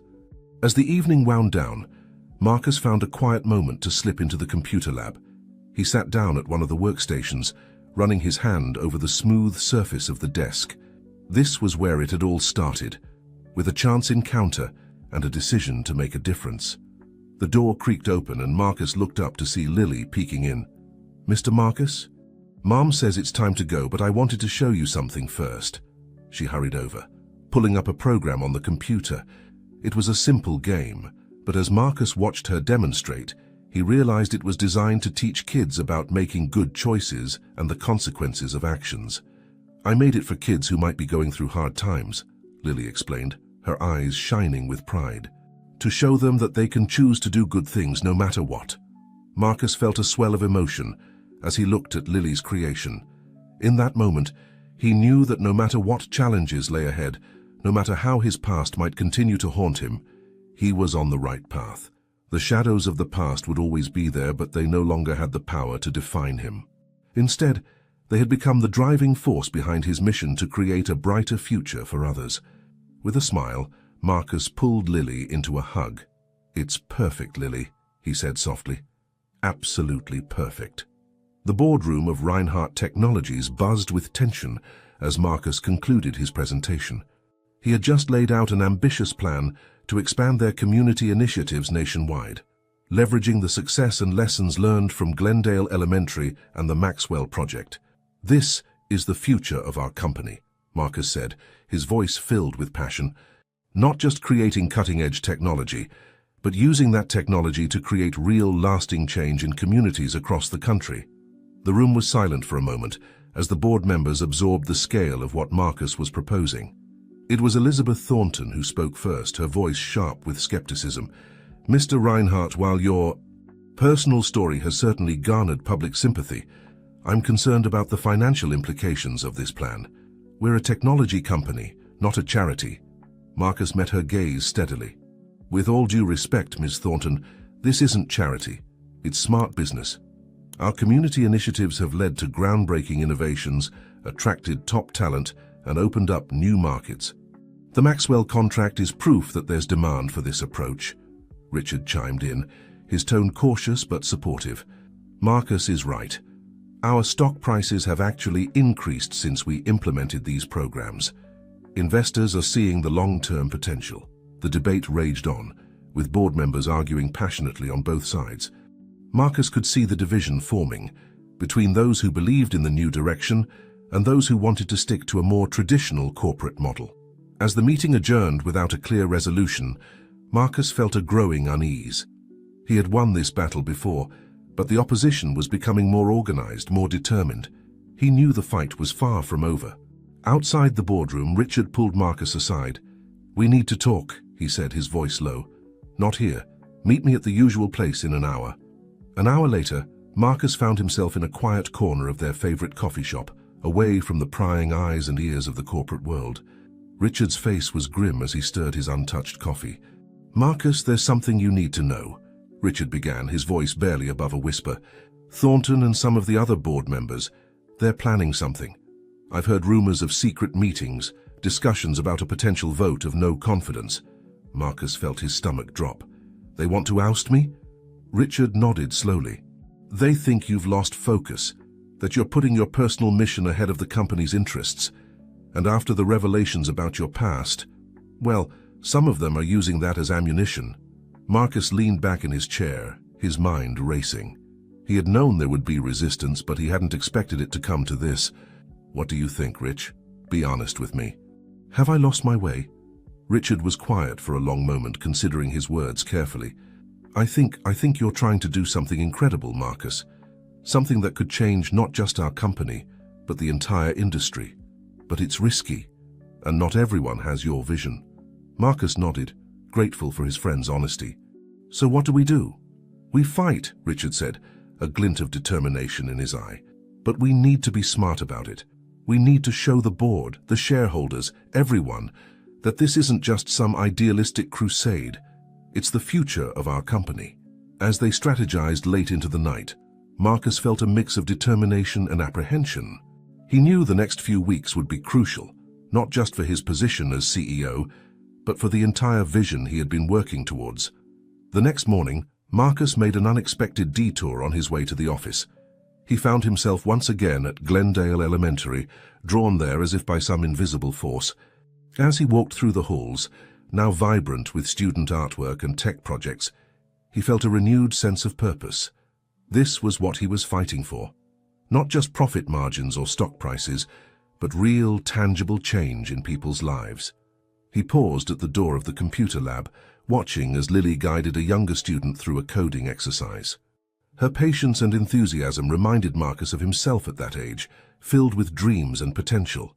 "Mr. Marcus," Lily exclaimed, noticing him in the doorway, "come see what we're working on." As Lily excitedly explained their latest project, an app to help students track and reduce their carbon footprint, Marcus felt a warmth spread through his chest. This was the future he envisioned, a generation of young people using technology not just for personal gain, but to make the world a better place. "Lily," Marcus said, kneeling down to her level, "I want you to know something. No matter what happens, no matter what you might hear, I promise you that I will always fight to keep these programs going. For you and for every kid who deserves a chance to follow their dreams." Lily's face grew serious, sensing the weight in Marcus's words. "Is something wrong, Mr. Marcus?" Marcus managed to smile. "Nothing for you to worry about. Just some grown-up stuff. But I want you to remember, every line of code you write, every problem you solve, you're making a difference. Don't ever forget that." As Marcus left the school, he felt a new resolve settling over him. The fight ahead would be difficult, perhaps the most challenging of his career, but seeing the impact of their work firsthand had reinforced his conviction that it was a fight worth having. Back at Reinhardt Technologies, Marcus threw himself into preparation. He gathered data on the financial benefits of their initiatives, compiled testimonials from employees and community members, and worked on refining his vision for the company's future.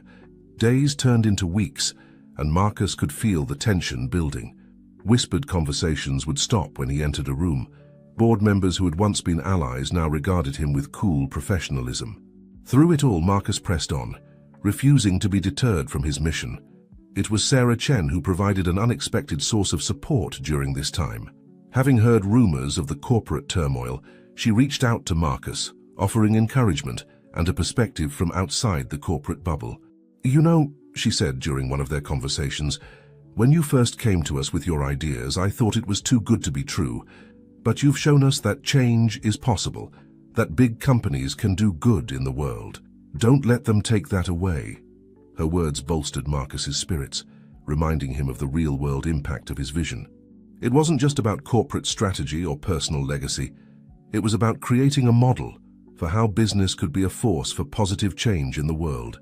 As the date of the crucial board meeting approached, Marcus felt like he was standing on the edge of a precipice. Everything he had worked for, everything he believed in, was hanging in the balance. The gathering storm that had been brewing for months was about to break. The night before the meeting, Marcus found himself once again working late in his office. As he reviewed his notes one last time, his eyes fell on Lily's drawing, still pinned to his bulletin board.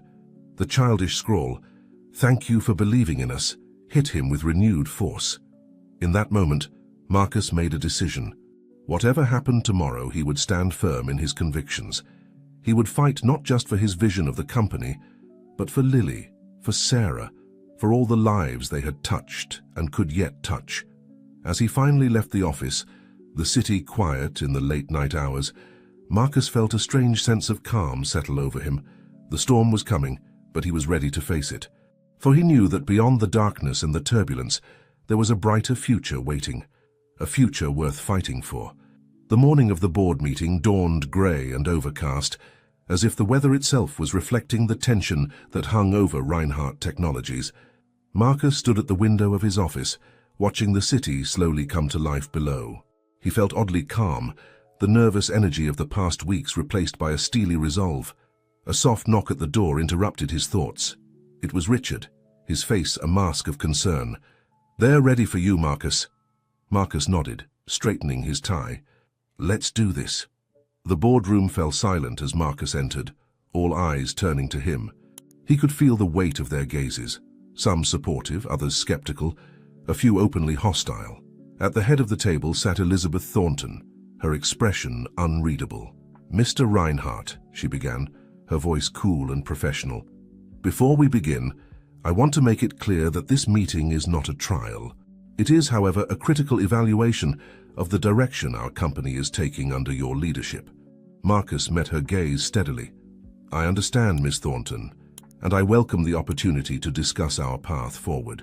For the next 2 hours, Marcus defended his vision with passion and precision. He presented data showing the positive impact of their community initiatives, not just in terms of public relations, but in driving innovation and opening new markets. He shared stories of lives changed and communities transformed, connecting these personal narratives to the company's bottom line. "We're not just a technology company," Marcus argued, his voice rising with conviction. "We're a company that uses technology to shape the future. And that future isn't just about faster processors or sleeker devices. It's about creating a world where technology empowers everyone, where innovation serves the greater good." The questions from the board were relentless, probing every aspect of Marcus's strategy. They challenged his financial projections, questioned the scalability of the community programs, and raised concerns about the company's core identity. Through it all, Marcus stood firm. He countered each argument with data and reasoned responses, his deep belief in the mission shining through every word. As the meeting stretched into its 3rd hour, Marcus could sense a shift in the room. Some board members who had been skeptical were now nodding along with his points. Others, however, remained unconvinced, their faces set in frowns of disapproval. Finally, Elizabeth Thornton held up a hand, silencing the debate. "I think we've heard enough. Mr. Reinhardt, would you please step outside while the board deliberates?" The next hour was the longest of Marcus's life. He paced the hallway outside the boardroom, his mind replaying every moment of the meeting, searching for things he could have said differently, arguments he could have made more strongly. When Richard finally emerged to call him back in, Marcus couldn't read his expression. He steeled himself for whatever was to come. Elizabeth Thornton's voice was grave as she delivered the board's decision. "Mr. Reinhardt, after careful consideration, the board has decided..." But before she could finish, the door burst open. It was Jessica, Marcus's assistant, her face flushed with urgency. "I'm so sorry to interrupt," she gasped, "but you need to see this." She handed Marcus a tablet. On the screen was a breaking news story. A major tech company had just announced a massive data breach, exposing the personal information of millions of users. As Marcus scanned the article, his eyes widened. The breach was eerily similar to a vulnerability that Reinhardt Technologies had discovered and patched in their own systems just months ago, as a direct result of their work with underprivileged students in the community programs. Marcus looked up, meeting the shocked gazes of the board members. "This," he said, his voice steady, "this is why our approach matters. Our community initiatives aren't just about doing good. They're about seeing problems from new perspectives, about fostering innovation that makes a real difference." He turned to Elizabeth Thornton. "Ms. Thornton, I know you are about to deliver the board's decision, but in light of this, I'm asking you to reconsider. Give me 6 more months. Let me show you that our vision isn't just idealistic. It's the key to our company's future." The boardroom erupted in heated discussion. Marcus could see the division among the members, some arguing passionately in his favor, others still hesitant. Finally, Elizabeth Thornton raised her hand for silence. "Mr. Reinhardt," she said, her voice carrying a note of grudging respect, "you've given us a lot to think about. The board will need to reassess in light of this new information. We'll reconvene in 1 week to make our final decision." As Marcus left the boardroom, he felt a mix of relief and anticipation. He had bought himself some time, but the fight was far from over. He knew the next week would be crucial in determining not just his future, but the future of everything he had worked for. Over the next 7 days, Marcus threw himself into action. He organized visits for board members to see the community programs firsthand. He brought in students like Lily to demonstrate their projects, showing the board the real-world impact of their initiatives. He compiled more data, refined his arguments, and worked tirelessly to address every concern that had been raised. On the eve of the final board meeting, Marcus found himself once again at Glendale Elementary. As he walked through the halls, now humming with the energy of after-school programs, he felt a profound sense of purpose. He paused at the door of the computer lab, watching as Sarah Chen led a group of parents through a basic coding workshop. The room was filled with laughter and excited chatter as adults and children alike discovered the joy of creation through technology. Sarah noticed him and excused herself, coming over with a warm smile. "Marcus, we didn't expect to see you today. Is everything okay?" Marcus nodded, feeling a lump form in his throat. "Yeah, everything's fine. I needed to see this, to remind myself what we're fighting for." Sarah's expression softened with understanding. She placed a hand on his arm, her voice gentle but firm. "Whatever happens, Marcus, know that you've already changed lives here. You've given us hope, shown us possibilities we never dreamed of. That's something no board vote can take away." As Marcus drove home that night, Sarah's words echoed in his mind. He realized that regardless of the board's decision, the work they had started here would continue. The seeds of change had been planted, and they would grow with or without Reinhardt Technologies' backing. The next morning, as Marcus prepared to face the board one last time, he felt a strange sense of peace. He had done everything he could. He had fought with every ounce of his being for what he believed in. Whatever the outcome, he knew he could face himself in the mirror, knowing he had stayed true to his values. As he stepped into the boardroom, Marcus carried with him not just his arguments and data, but the hopes and dreams of Sarah, Lily, and countless others whose lives had been touched by their work. He was ready for whatever came next, secure in the knowledge that he was fighting for something greater than himself, greater even than the company he had built. The future hung in the balance as Elizabeth Thornton called the meeting to order. But whatever the board decided, Marcus knew that the real victory had already been won.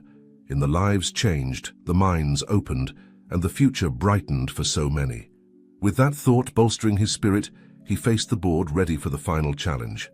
The tension in the boardroom was palpable as Elizabeth Thornton cleared her throat, preparing to deliver the board's decision. Marcus sat straight-backed in his chair, his face a mask of calm determination, though his heart raced beneath his crisp white shirt. "Mr. Reinhardt," Elizabeth began, her voice measured and formal.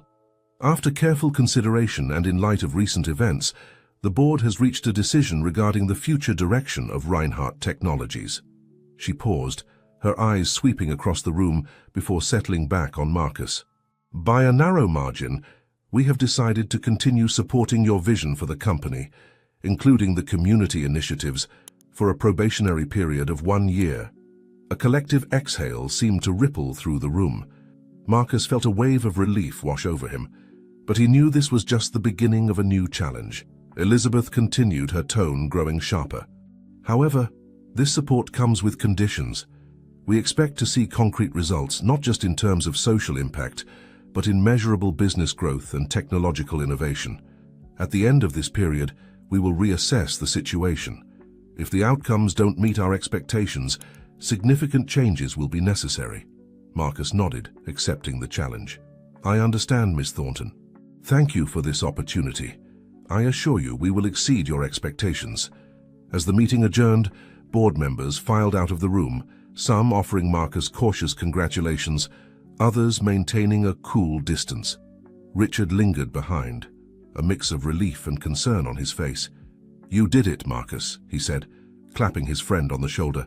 But this is just the beginning. We've got our work cut out for us.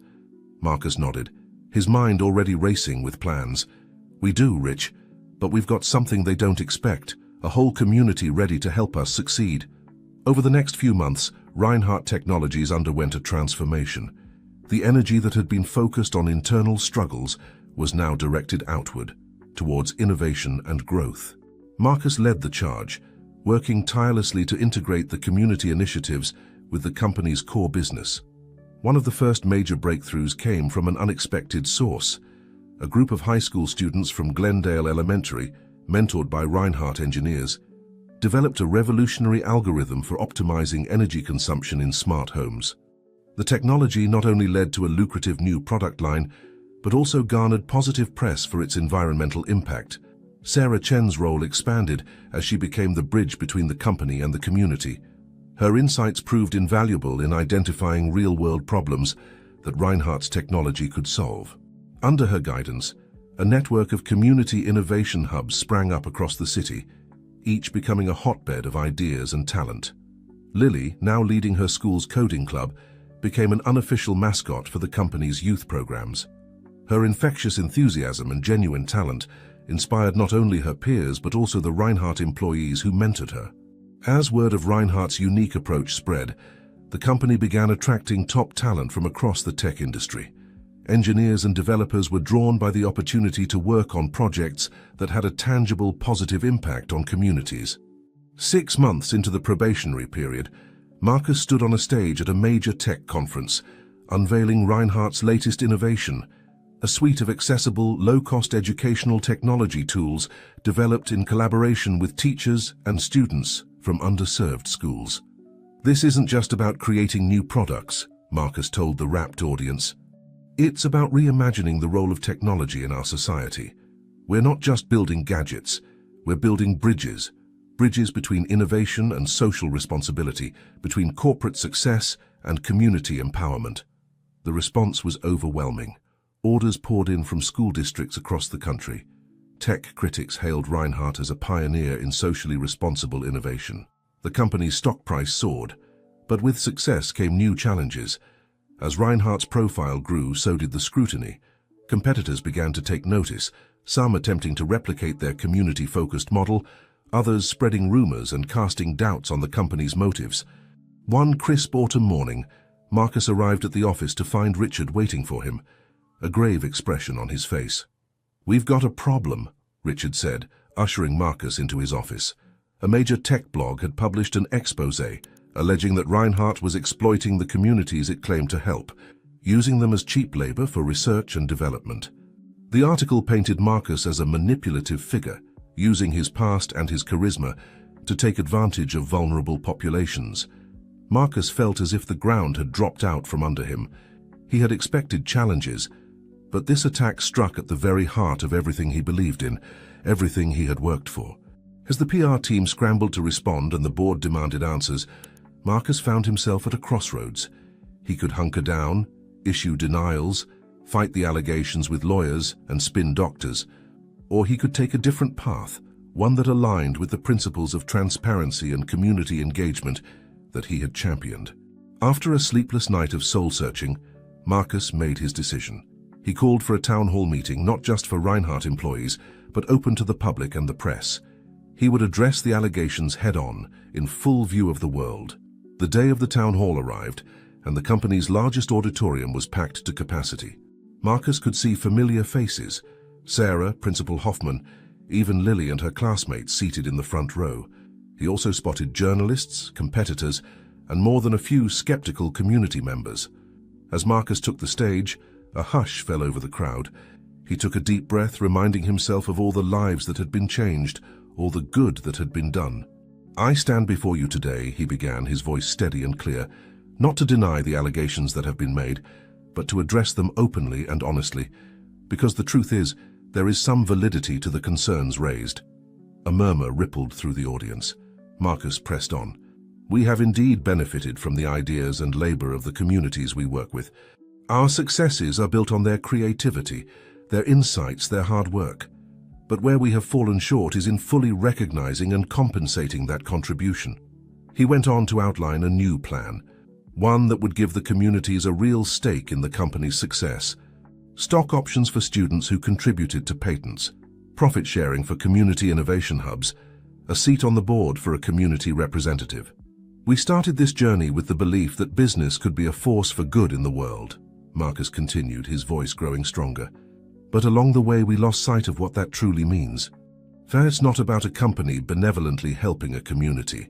It's about forging a genuine partnership where everyone's contribution is valued and everyone shares in the success." As Marcus concluded his speech, laying out a vision for a new kind of corporate structure, one that truly integrated community and company, the auditorium erupted in applause.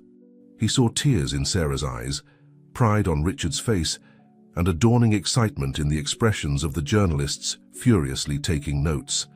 In that moment, Marcus realized that what had seemed like a crisis had become an opportunity to take their mission to the next level, to create a model that could transform not just Reinhardt Technologies, but the entire corporate world. As he stepped off the stage, surrounded by a buzz of excited conversation, Marcus felt a small hand slip into his. He looked down to see Lily, her eyes shining with admiration. "You did it, Mr. Marcus," she said softly. "You turned a big problem into an even bigger solution." Marcus squeezed her hand, a lump forming in his throat. "We did it, Lily," he corrected gently. "All of us.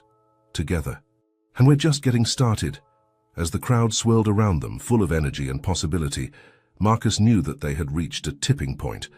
The road ahead would not be easy, but they had found a new way forward, one that held the promise of a truly inclusive and transformative future.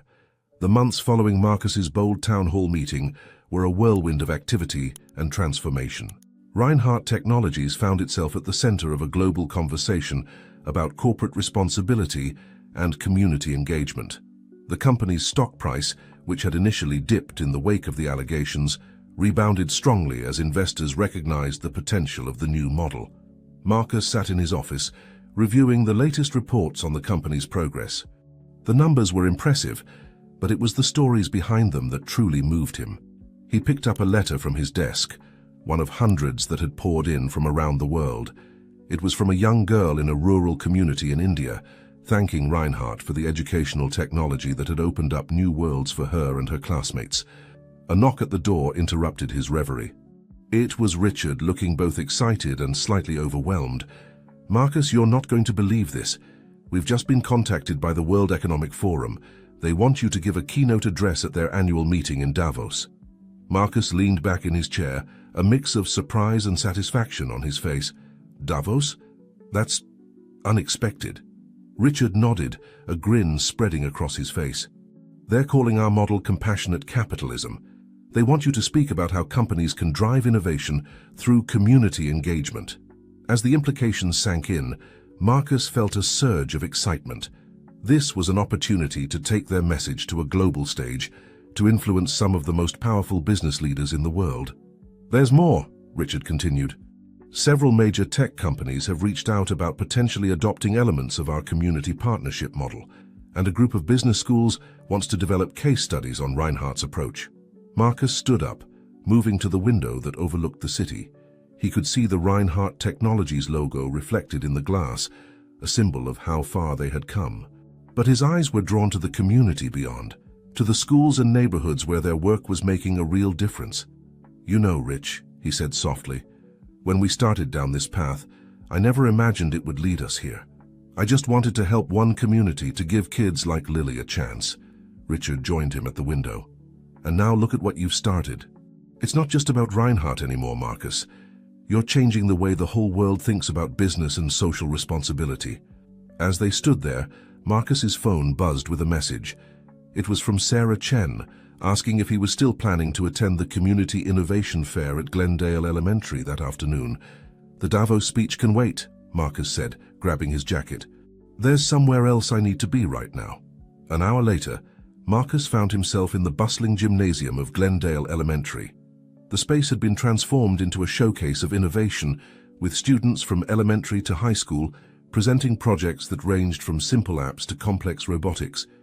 As he moved through the crowd, Marcus was struck by the energy and enthusiasm that filled the room. Parents beamed with pride as their children explained complex coding concepts. Local business owners engaged in animated discussions with young entrepreneurs about potential partnerships. In one corner, he spotted Lily, now a poised young teenager demonstrating a virtual reality program she had developed to teach empathy and conflict resolution. A group of wide-eyed younger students watched in awe as she guided them through the experience.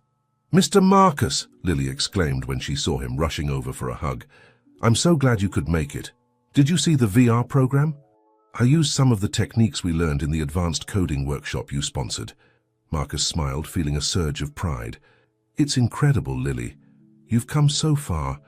I remember when you were just learning your first lines of code." Lily's expression grew serious. "I never would have had the chance without you and Reinhardt Technologies. You changed everything for us." Before Marcus could respond, they were interrupted by Sarah Chen, who approached with a group of visitors in tow. "Marcus, I'm so glad you're here. These are representatives from the mayor's office. They're interested in expanding our innovation hub model to other parts of the city." As Marcus engaged with the officials, explaining the principles behind their community partnership approach, he could see the excitement growing in their eyes. They peppered him with questions about implementation, funding, and potential outcomes. "The key," Marcus explained, "is to view it not as charity but as a genuine partnership. The community isn't just a recipient of aid. They're active participants in the innovation process. Their insights, their experiences, these are invaluable resources that drive real progress." As the conversation continued, Marcus noticed a commotion near the entrance of the gymnasium. A group of people with cameras and microphones had arrived, a news crew from a national network. Sarah leaned in, whispering in Marcus's ear. "They're here to do a feature story on the Reinhardt Revolution, as they're calling it. They want to interview you and some of the students." For a moment, Marcus felt a flicker of his old discomfort with the spotlight. But then he looked around the room, at the students proudly displaying their projects, at the parents and community members engaged in excited discussions about the future. He realized that this wasn't about him anymore. It was about something much bigger. As the reporter approached, microphone in hand, Marcus made a split-second decision. "Actually," he said, gesturing to Lily and a group of other students nearby, "I think you should interview these young innovators. They're the real story here." The next hour was a blur of activity as students, parents, and community leaders shared their experiences with the news crew. Marcus watched from the sidelines, his heart swelling with pride and a profound sense of purpose. As the event wound down, Marcus found himself back in the quiet of the school hallway, looking at the murals and project displays that lined the walls. Each one was a testament to the transformation that had taken place here, a transformation that was now spreading far beyond the boundaries of this one community. He felt a presence beside him and turned to see Principal Hoffman, a warm smile on his face. "You know, Marcus," the older man said, "when you first came here with your big ideas, I thought you were just another corporate type looking for some good PR. I've never been so happy to be proven wrong." Marcus chuckled. To be honest, I don't think I fully understood what I was starting either. But seeing all of this, he gestured to the bustling gymnasium behind them, it's beyond anything I could have imagined. Principal Hoffman nodded, his eyes twinkling. You've started something remarkable here, Marcus, but I have a feeling this is just the beginning. As Marcus left the school that evening, his mind was already racing with new ideas, new possibilities. The invitation to Davos, the interest from other companies, the expanding network of innovation hubs, all of these were opportunities to spread the ripples of change even further. He thought about the speech he would give, the message he wanted to share with the world's business leaders. It wasn't just about corporate social responsibility or feel-good initiatives. It was about fundamentally reimagining the relationship between business and society, about harnessing the power of commerce and innovation to create a more equitable, sustainable future for all. As he drove home, the city lights twinkling around him, Marcus felt a profound sense of purpose. The journey that had begun with a chance encounter in a supermarket had led him here, to the cusp of a global movement. And while the challenges ahead were daunting, he knew that he wasn't facing them alone. He had a community behind him, a growing global community of innovators, dreamers, and changemakers. The future, he realized, was not something to be predicted or feared. It was something to be shaped, to be created together. And with that thought, Marcus Reinhardt drove on into the night, ready to face whatever challenges and opportunities tomorrow might bring.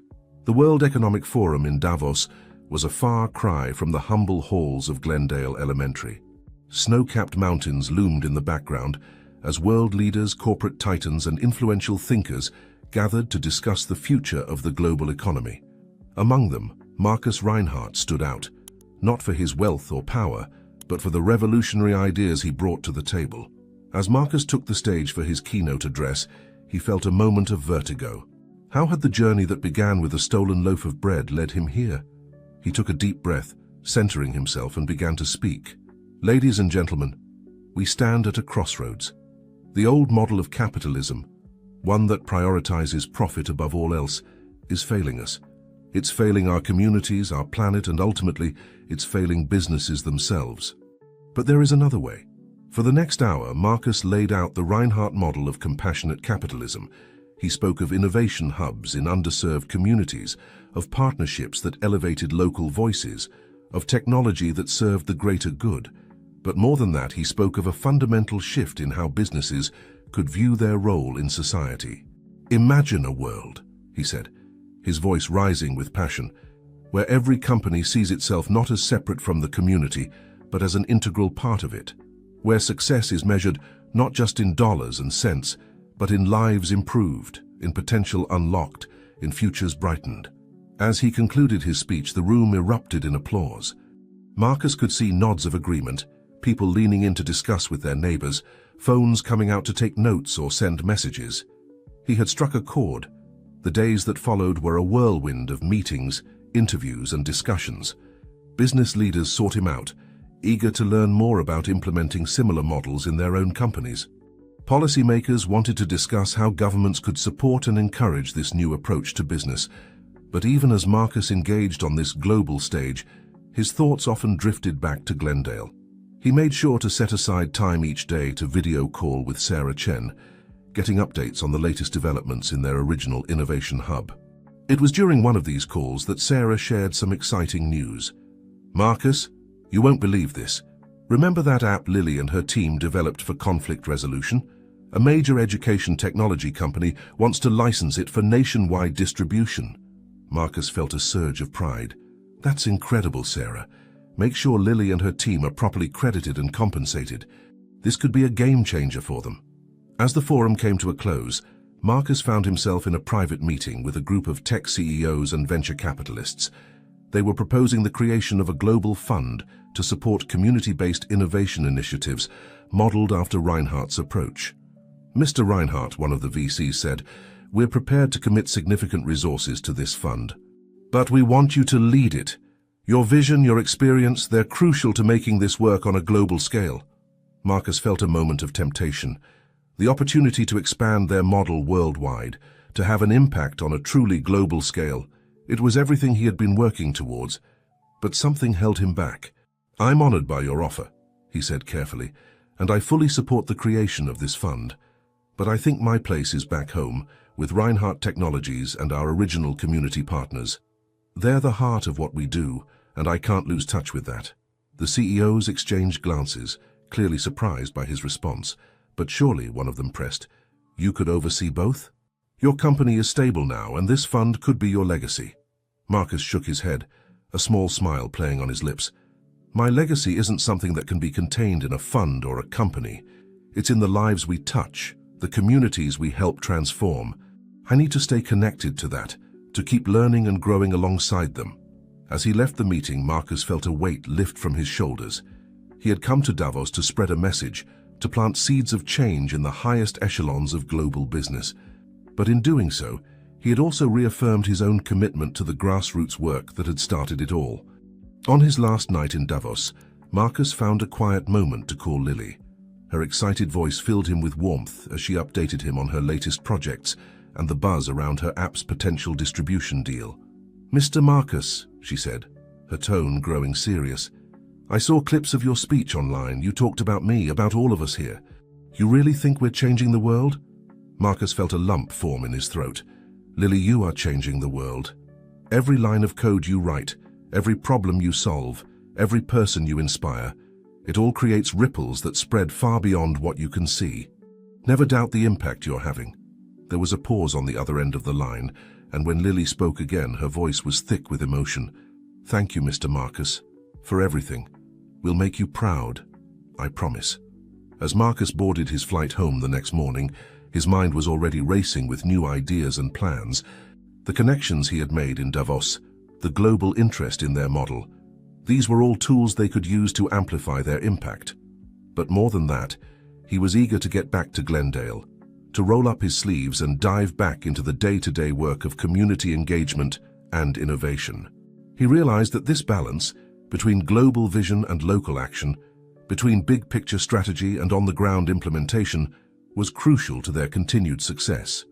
The plane took off, soaring above the Swiss Alps. As he watched the snowy peaks recede, Marcus reflected on the journey that had brought him here. From a desperate child stealing bread to feed his family, to a titan of industry addressing world leaders, it was a path he could never have imagined. But the most important part of that journey, he realized, wasn't the destinations he had reached.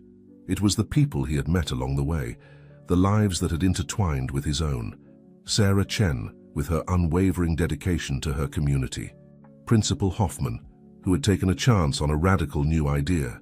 Richard, his steadfast friend and partner through all the ups and downs. And Lily, bright, determined Lily, who reminded him so much of himself at that age. In her, Marcus saw the future, not just of Reinhardt Technologies or their community initiatives, but of a whole new generation poised to tackle the world's challenges with compassion, creativity, and technological savvy. As the plane leveled off above the clouds, Marcus opened his laptop. He had promised to send Lily some feedback on her latest project proposal, and he wanted to do that before diving into the mountain of follow-ups from Davos. In that moment, balancing the global and the local, the visionary and the practical, Marcus felt a profound sense of purpose.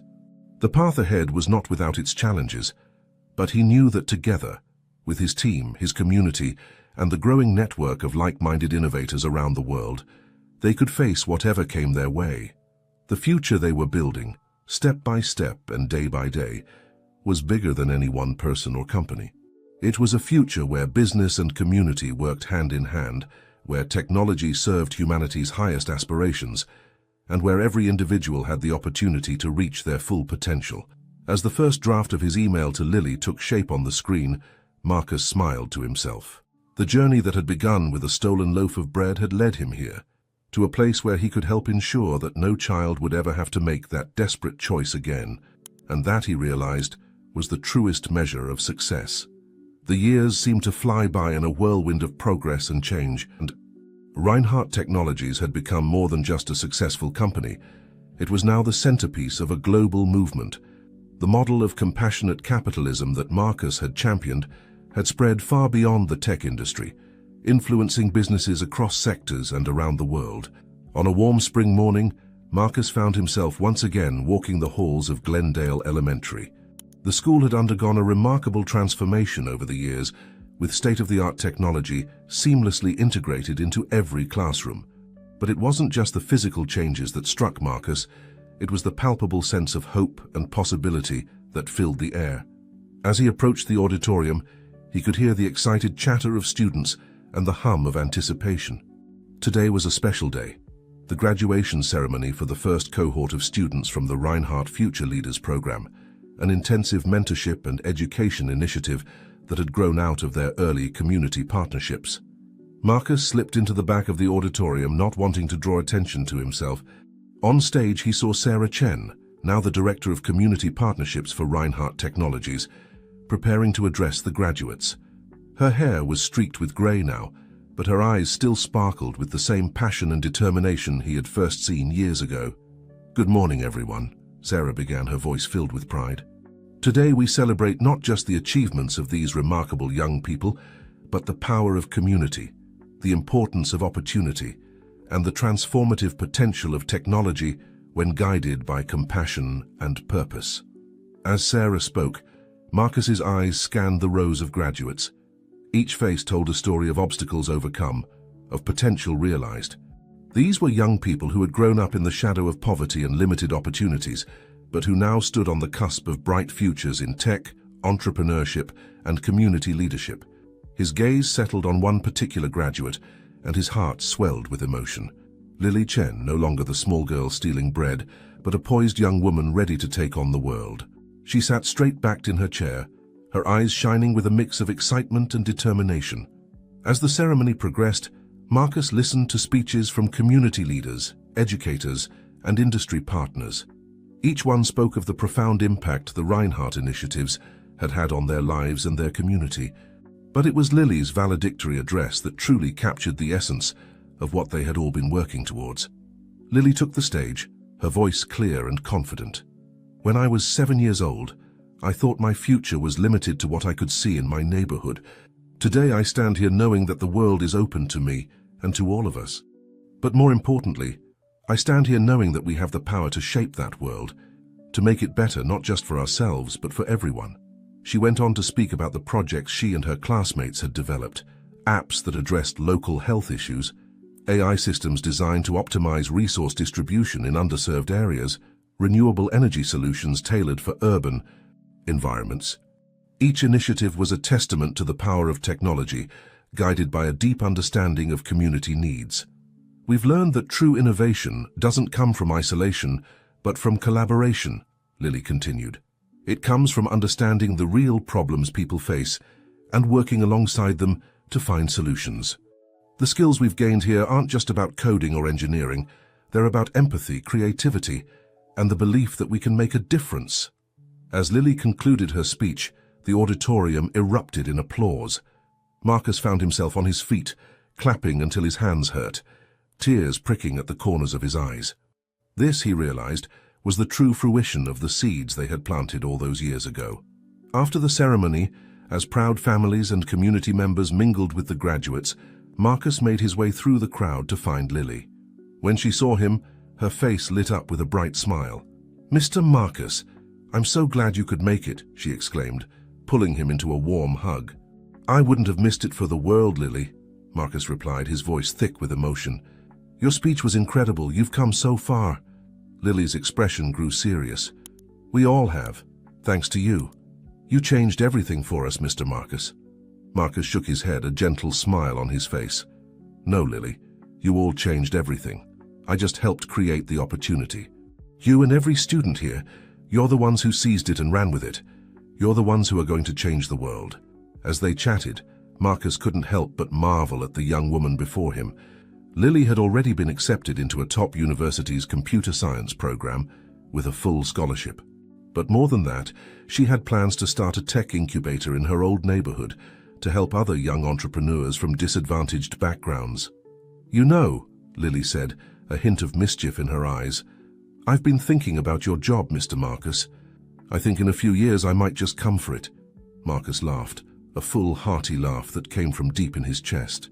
"I look forward to it, Lily. I can't think of anyone better to lead Reinhardt Technologies into the future. As the festivities wound down, Marcus found a quiet moment with Sarah. They stood together, watching the graduates, posing for photos and making plans for celebratory dinners. "Did you ever imagine it would turn out like this?"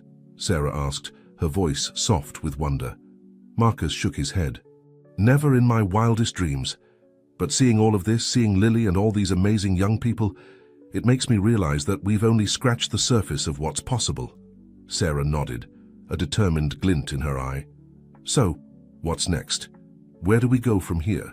Marcus was quiet for a moment, his mind racing with possibilities. "You know," he said finally, "I think it's time we started thinking about succession planning, not just for Reinhardt Technologies, but for this whole movement we've created." Sarah looked at him, surprise evident on her face. "You're not thinking of stepping down, are you?" Marcus smiled. "Not immediately, no, but looking at Lily, at all these graduates, I realize that the future belongs to them. Our job now is to make sure they're ready to take the reins when the time comes." As they left the school that day, Marcus felt a profound sense of both accomplishment and anticipation. The work they had done had changed countless lives, had reshaped the very nature of business and community engagement. But he knew that the greatest achievements, the most profound changes, were yet to come. The next generation, exemplified by Lily and her peers, was poised to take the principles of compassionate capitalism to heights he could only imagine. They would face new challenges, seize new opportunities, and push the boundaries of what was possible in ways that would continue to transform the world. As Marcus drove home, the setting sun painting the sky in brilliant hues, he felt a deep sense of peace. The journey that had begun with a desperate act in a supermarket had led to this moment, to a future bright with promise and possibility. And though there would always be more work to do, more lives to touch, more change to effect, he knew that the legacy he and his team had built would endure and grow in the capable hands of the next generation. The road ahead was wide open, filled with potential and hope.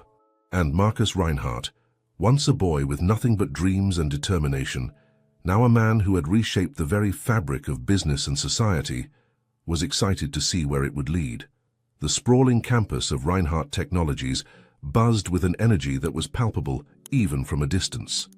As Marcus's car pulled up to the main entrance, he could see groups of employees engaged in animated discussions, their excitement evident in their gestures and expressions.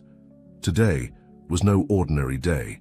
It marked the 20th anniversary of the company's pivotal shift towards compassionate capitalism, and the air was thick with anticipation for the day's events. But for Marcus, there was an additional layer of significance to this day, one that only a select few were privy to.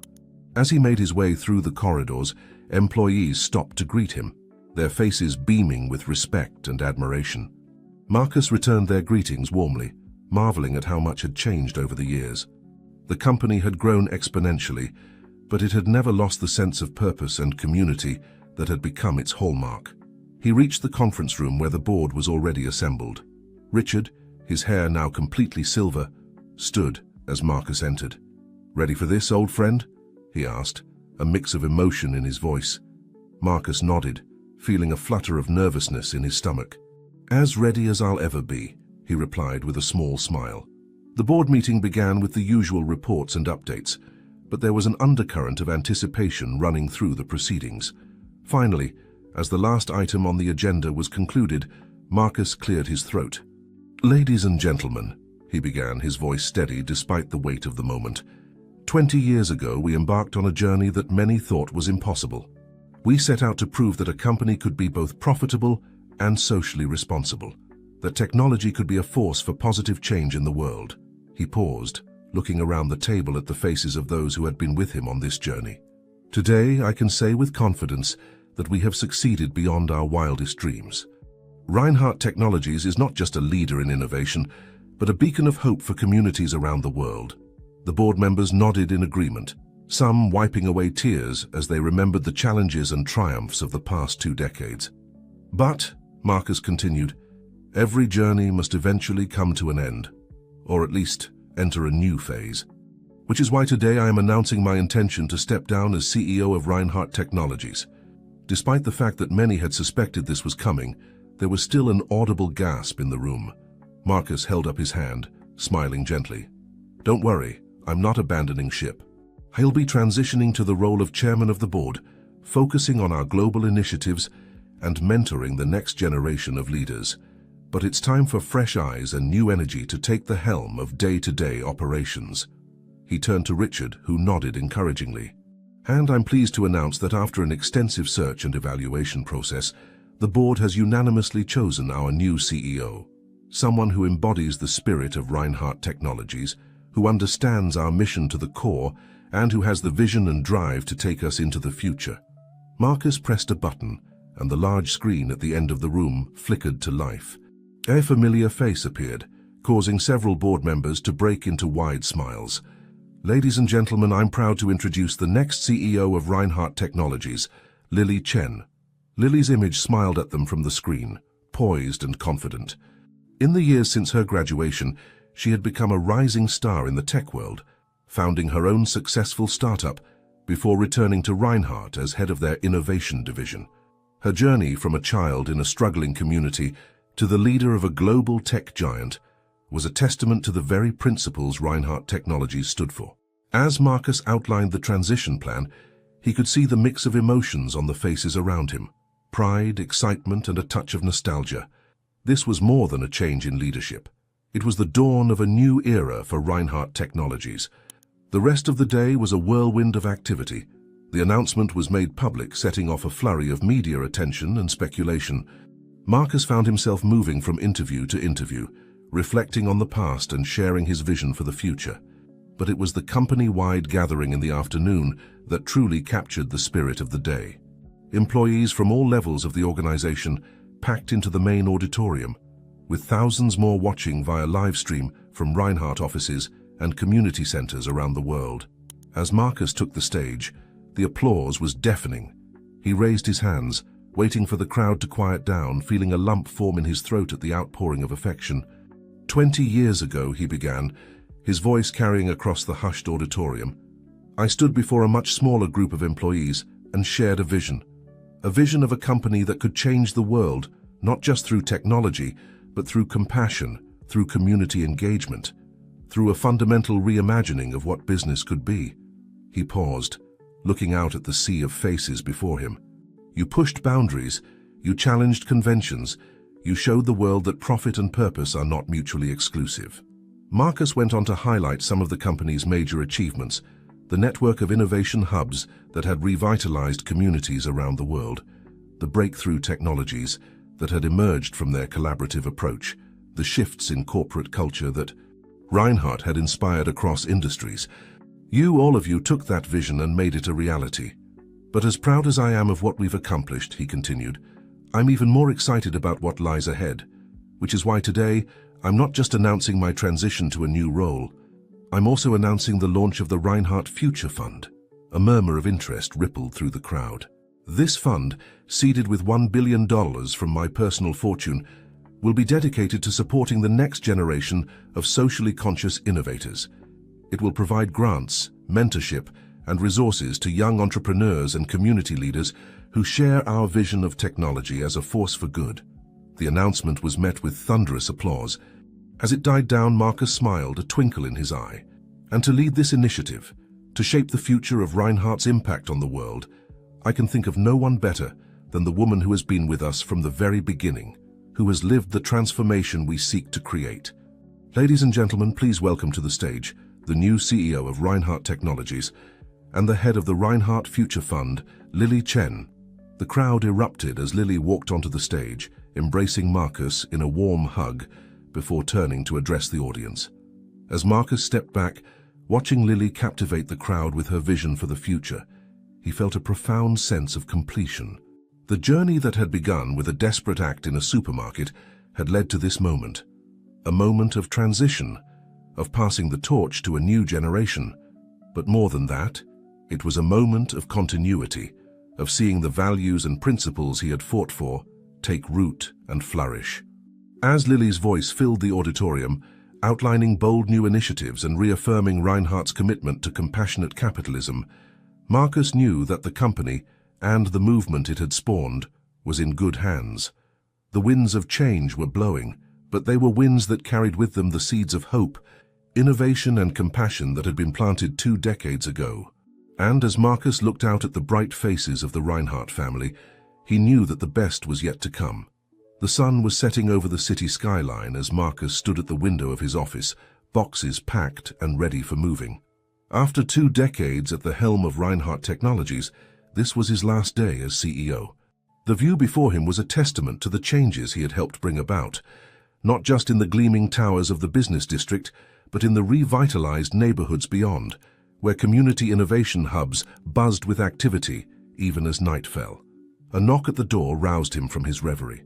It was Lily, looking both excited and slightly overwhelmed in her new role as CEO. "Mr. Reinhardt, do you have a moment?" she asked, a touch of the old shyness in her voice despite her newfound authority. Marcus smiled warmly. "Lily, I think it's about time you started calling me Marcus. And for you, I always have a moment." Lily entered the office, her eyes taking in the bare walls and packed boxes. "It feels strange," she admitted, "seeing this office like this, knowing that tomorrow it'll be mine." Marcus nodded understandingly. "I felt the same way when I first took over this office. But you know, Lily, it's not about the office. It's about what you do with the power and responsibility that come with it." Lily's expression grew serious. "That's actually why I wanted to talk to you. I've been thinking about my first major initiative as CEO, and I wanted to get your thoughts." As Lily outlined her plan, an ambitious project to create a network of sustainable, tech-enabled communities in some of the world's most impoverished areas, Marcus felt a surge of pride. This was everything he had hoped for when he chose Lily as his successor. "It's brilliant, Lily," he said when she had finished. "It takes everything we've learned over the past 20 years and applies it on a global scale. But more than that, it stays true to our core mission, using technology to empower communities and create real, lasting change." Lily beamed at the praise, but then her expression turned thoughtful. "You know, none of this would have been possible without you. Without what you did for me and my mom all those years ago." Marcus shook his head, a gentle smile on his face. "I may have opened a door, Lily, but you're the one who walked through it. You and all the other bright young minds we've had the privilege of working with. You're the ones who are going to change the world." As they continued to chat, reminiscing about the past and speculating about the future, Marcus felt a profound sense of coming full circle. From that fateful day in the supermarket to this moment of transition, it had been a journey beyond anything he could have imagined. Their conversation was interrupted by another knock at the door. It was Sarah Chen, now the Director of Global Community Partnerships for Reinhardt Technologies. "I hope I'm not interrupting," she said, her eyes twinkling. "But there's something you both need to see." Sarah led them down to the main lobby of the Reinhardt building. As they stepped off the elevator, Marcus and Lily were met with an astonishing sight. The entire lobby was filled with people, employees, community partners, students from their education programs, all holding candles and beaming with emotion. At the center of the crowd stood Richard, his face creased in a wide smile. "We couldn't let you leave without a proper send-off, old friend," he said to Marcus. As Marcus made his way through the crowd, people reached out to shake his hand, to offer words of thanks and congratulations. He saw faces from every phase of Reinhardt's journey, board members who had taken a chance on his vision, engineers who had developed world-changing technologies, community leaders who had partnered with them to create local innovation hubs. When he reached the center of the lobby, Richard handed him a microphone. Marcus looked out at the sea of faces, feeling overwhelmed by the outpouring of love and respect. 20 years ago, he began, his voice thick with emotion, "I had a dream of a different kind of company. A company that could be a force for good in the world, that could use its power and resources to lift up communities, to create opportunities where none existed before." He paused, looking around at the diverse faces before him. "But what we've built together is so much more than that. We've created a movement, a new way of thinking about the role of business in society. And as I look out at all of you tonight, I know that this movement will continue to grow and thrive long after I'm gone." Marcus turned to Lily, who stood beside him with tears in her eyes. "Lily Chen represents everything we've been working towards. A brilliant mind, a compassionate heart, and a deep understanding of the communities we serve. Under her leadership, I have no doubt that Reinhardt Technologies will reach new heights and touch even more lives. As the crowd applauded, Marcus felt a tap on his shoulder. He turned to see a group of students from the latest cohort of the Reinhardt Future Leaders program. One of them, a young girl with bright eyes and a determined set to her jaw, stepped forward. "Mr. Reinhardt," she said, her voice clear and confident despite her youth, "we wanted to thank you for everything you've done. You showed us that we can dream big, that we can use technology to make a difference in our communities." She handed Marcus a small, wrapped package. As he opened it, he found a framed photo of the students working in one of the community innovation hubs. Inscribed on the frame were the words, "To the man who taught us to code, to care, and to change the world." Marcus felt tears welling up in his eyes as he looked at the photo, then back at the young faces before him. In them, he saw echoes of Lily, of himself as a young man full of dreams and determination. "Thank you," he said softly. "But remember, the future belongs to you now. Take what we've built and make it better. Dream bigger, reach further. Never stop believing in the power of technology to create positive change." As the evening wound down, Marcus found himself back in his office with Lily and Sarah. The three of them stood at the window looking out at the city lights. "So," Sarah said, a hint of mischief in her voice, "what's next for Marcus Reinhardt? Surely you're not planning to just sit back and relax?" Marcus chuckled. "Not a chance. I may be stepping down as CEO, but I'm not stepping away from our mission. The Reinhardt Future Fund is just the beginning. There's still so much work to be done, so many lives to touch." Lily nodded, her expression determined. "And we'll be right there with you every step of the way." The next chapter of Reinhardt Technologies is going to be amazing. As they stood there looking out at the city they had helped transform, Marcus felt a profound sense of peace. The journey that had begun with a desperate act in a supermarket had led to this moment. A moment of transition, of passing the torch to a new generation. But more than that, it was a moment of continuity, of seeing the values and principles he had fought for take root and flourish. The future stretched out before them, full of challenges and opportunities.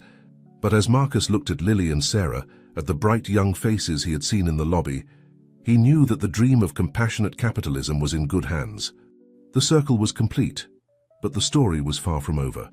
It was, in many ways, just beginning, and Marcus Reinhardt, no longer a CEO but forever a visionary, couldn't wait to see what the next chapter would bring. 5 years had passed since Marcus Reinhardt had stepped down as CEO of Reinhardt Technologies. The company, under Lily Chen's leadership, had continued to grow and evolve, pushing the boundaries of what was possible when technology and social responsibility worked hand in hand. On a crisp autumn morning, Marcus found himself once again standing in front of Glendale Elementary School. The building had changed over the years, modernized and expanded, but it still held a special place in his heart.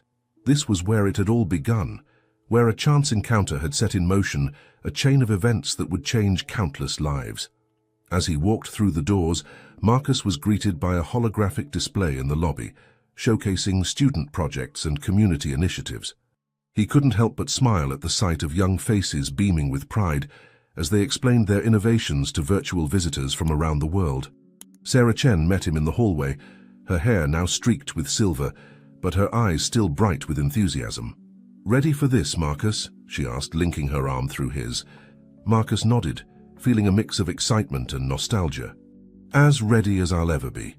They made their way to the school's auditorium, now a state-of-the-art facility that doubled as a community innovation hub.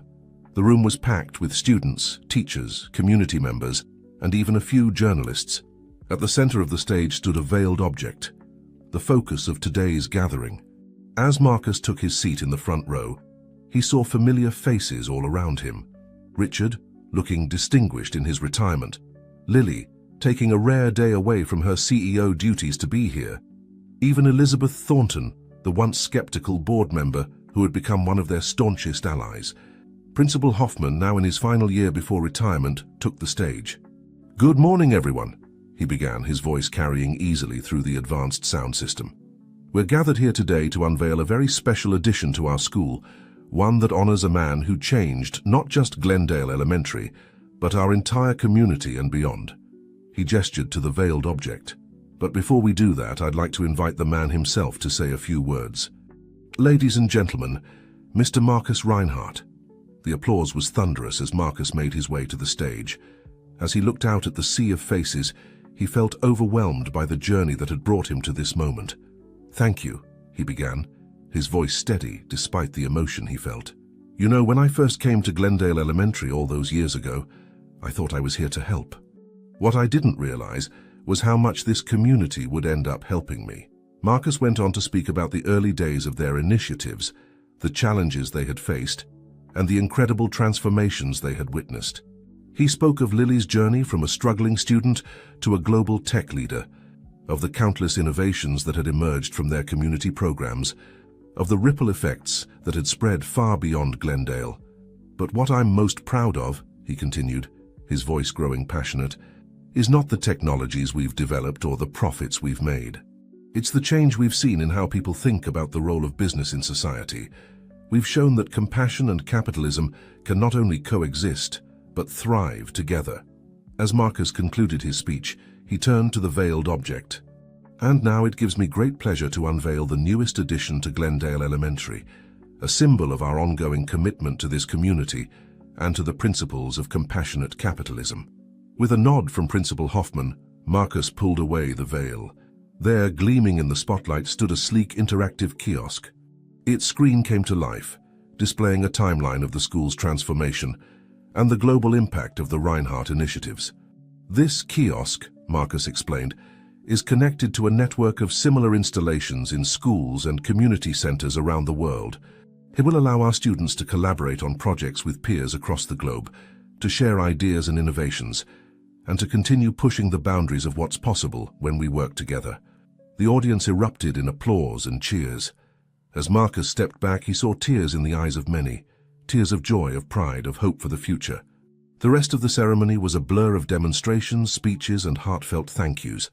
Students showcased projects they had developed using the new kiosk, from environmental monitoring systems to peer-to-peer tutoring platforms. As the event wound down, Marcus found a quiet moment alone with the kiosk. He scrolled through the timeline, marveling at how far they had come. From a desperate child stealing bread to feed his family, to a global movement that was reshaping the very nature of business and social responsibility. He felt a presence beside him and turned to see Lily, a warm smile on her face. "Pretty amazing, isn't it?" she said, gesturing to the kiosk. "Sometimes I still can't believe how much has changed." Marcus nodded, feeling a lump form in his throat. "It's more than I ever could have dreamed," he admitted. "But you know, Lily, the real magic isn't in the technology. It's in the people, in you, in every student and teacher and community member who believed in this vision and worked to make it a reality." Lily's eyes shone with emotion. "We all stand on your shoulders, Marcus. You showed us what was possible." As they stood there, reflecting on the journey that had brought them to this point, a group of students approached. One of them, a young girl with bright eyes and a determined set to her jaw, stepped forward. "Mr. Reinhardt, Ms. Chen," she said, her voice clear and confident, "we wanted to show you our latest project. We've been using the kiosk to develop a platform that connects elderly residents in our community with students who can help them with technology and day-to-day tasks." As the students excitedly explained their project, Marcus felt a profound sense of continuity. Here was the next generation, taking the tools and opportunities they had been given and using them to create positive change in their community. Later that evening, as Marcus sat in his study at home, he reflected on the day's events. On his desk sat a framed photo from the ceremony. Himself and Lily surrounded by beaming students, with the kiosk glowing in the background. Next to it was the old faded drawing Lily had given him all those years ago, the one he had kept close to his heart through every challenge and triumph. He picked up a pen and opened his journal, feeling compelled to capture his thoughts. As he wrote, he realized that this wasn't just an ending, but a new beginning. The legacy he had helped build wasn't set in stone. It was a living, growing thing, carried forward by each new generation of innovators and dreamers. Marcus Reinhardt had started his journey as a boy stealing bread to survive. He had built a tech empire, revolutionized the concept of corporate social responsibility, and touched countless lives along the way. But as he sat there, penning his thoughts, he knew that his greatest achievement wasn't measured in dollars or accolades. It was measured in the light of hope he saw in young eyes, in the communities transformed and lives uplifted, in the ripple effects of compassion and innovation that would continue long after he was gone. As he finished writing, Marcus closed his journal with a sense of deep contentment. The future was in good hands, and though there would always be challenges to face and new horizons to explore, he knew that the dream of compassionate capitalism would live on, growing and evolving with each passing year. Marcus Reinhardt's story might have reached its final chapter, but the legacy of hope he had created was just beginning its next act. And that, he realized, was the greatest success of all.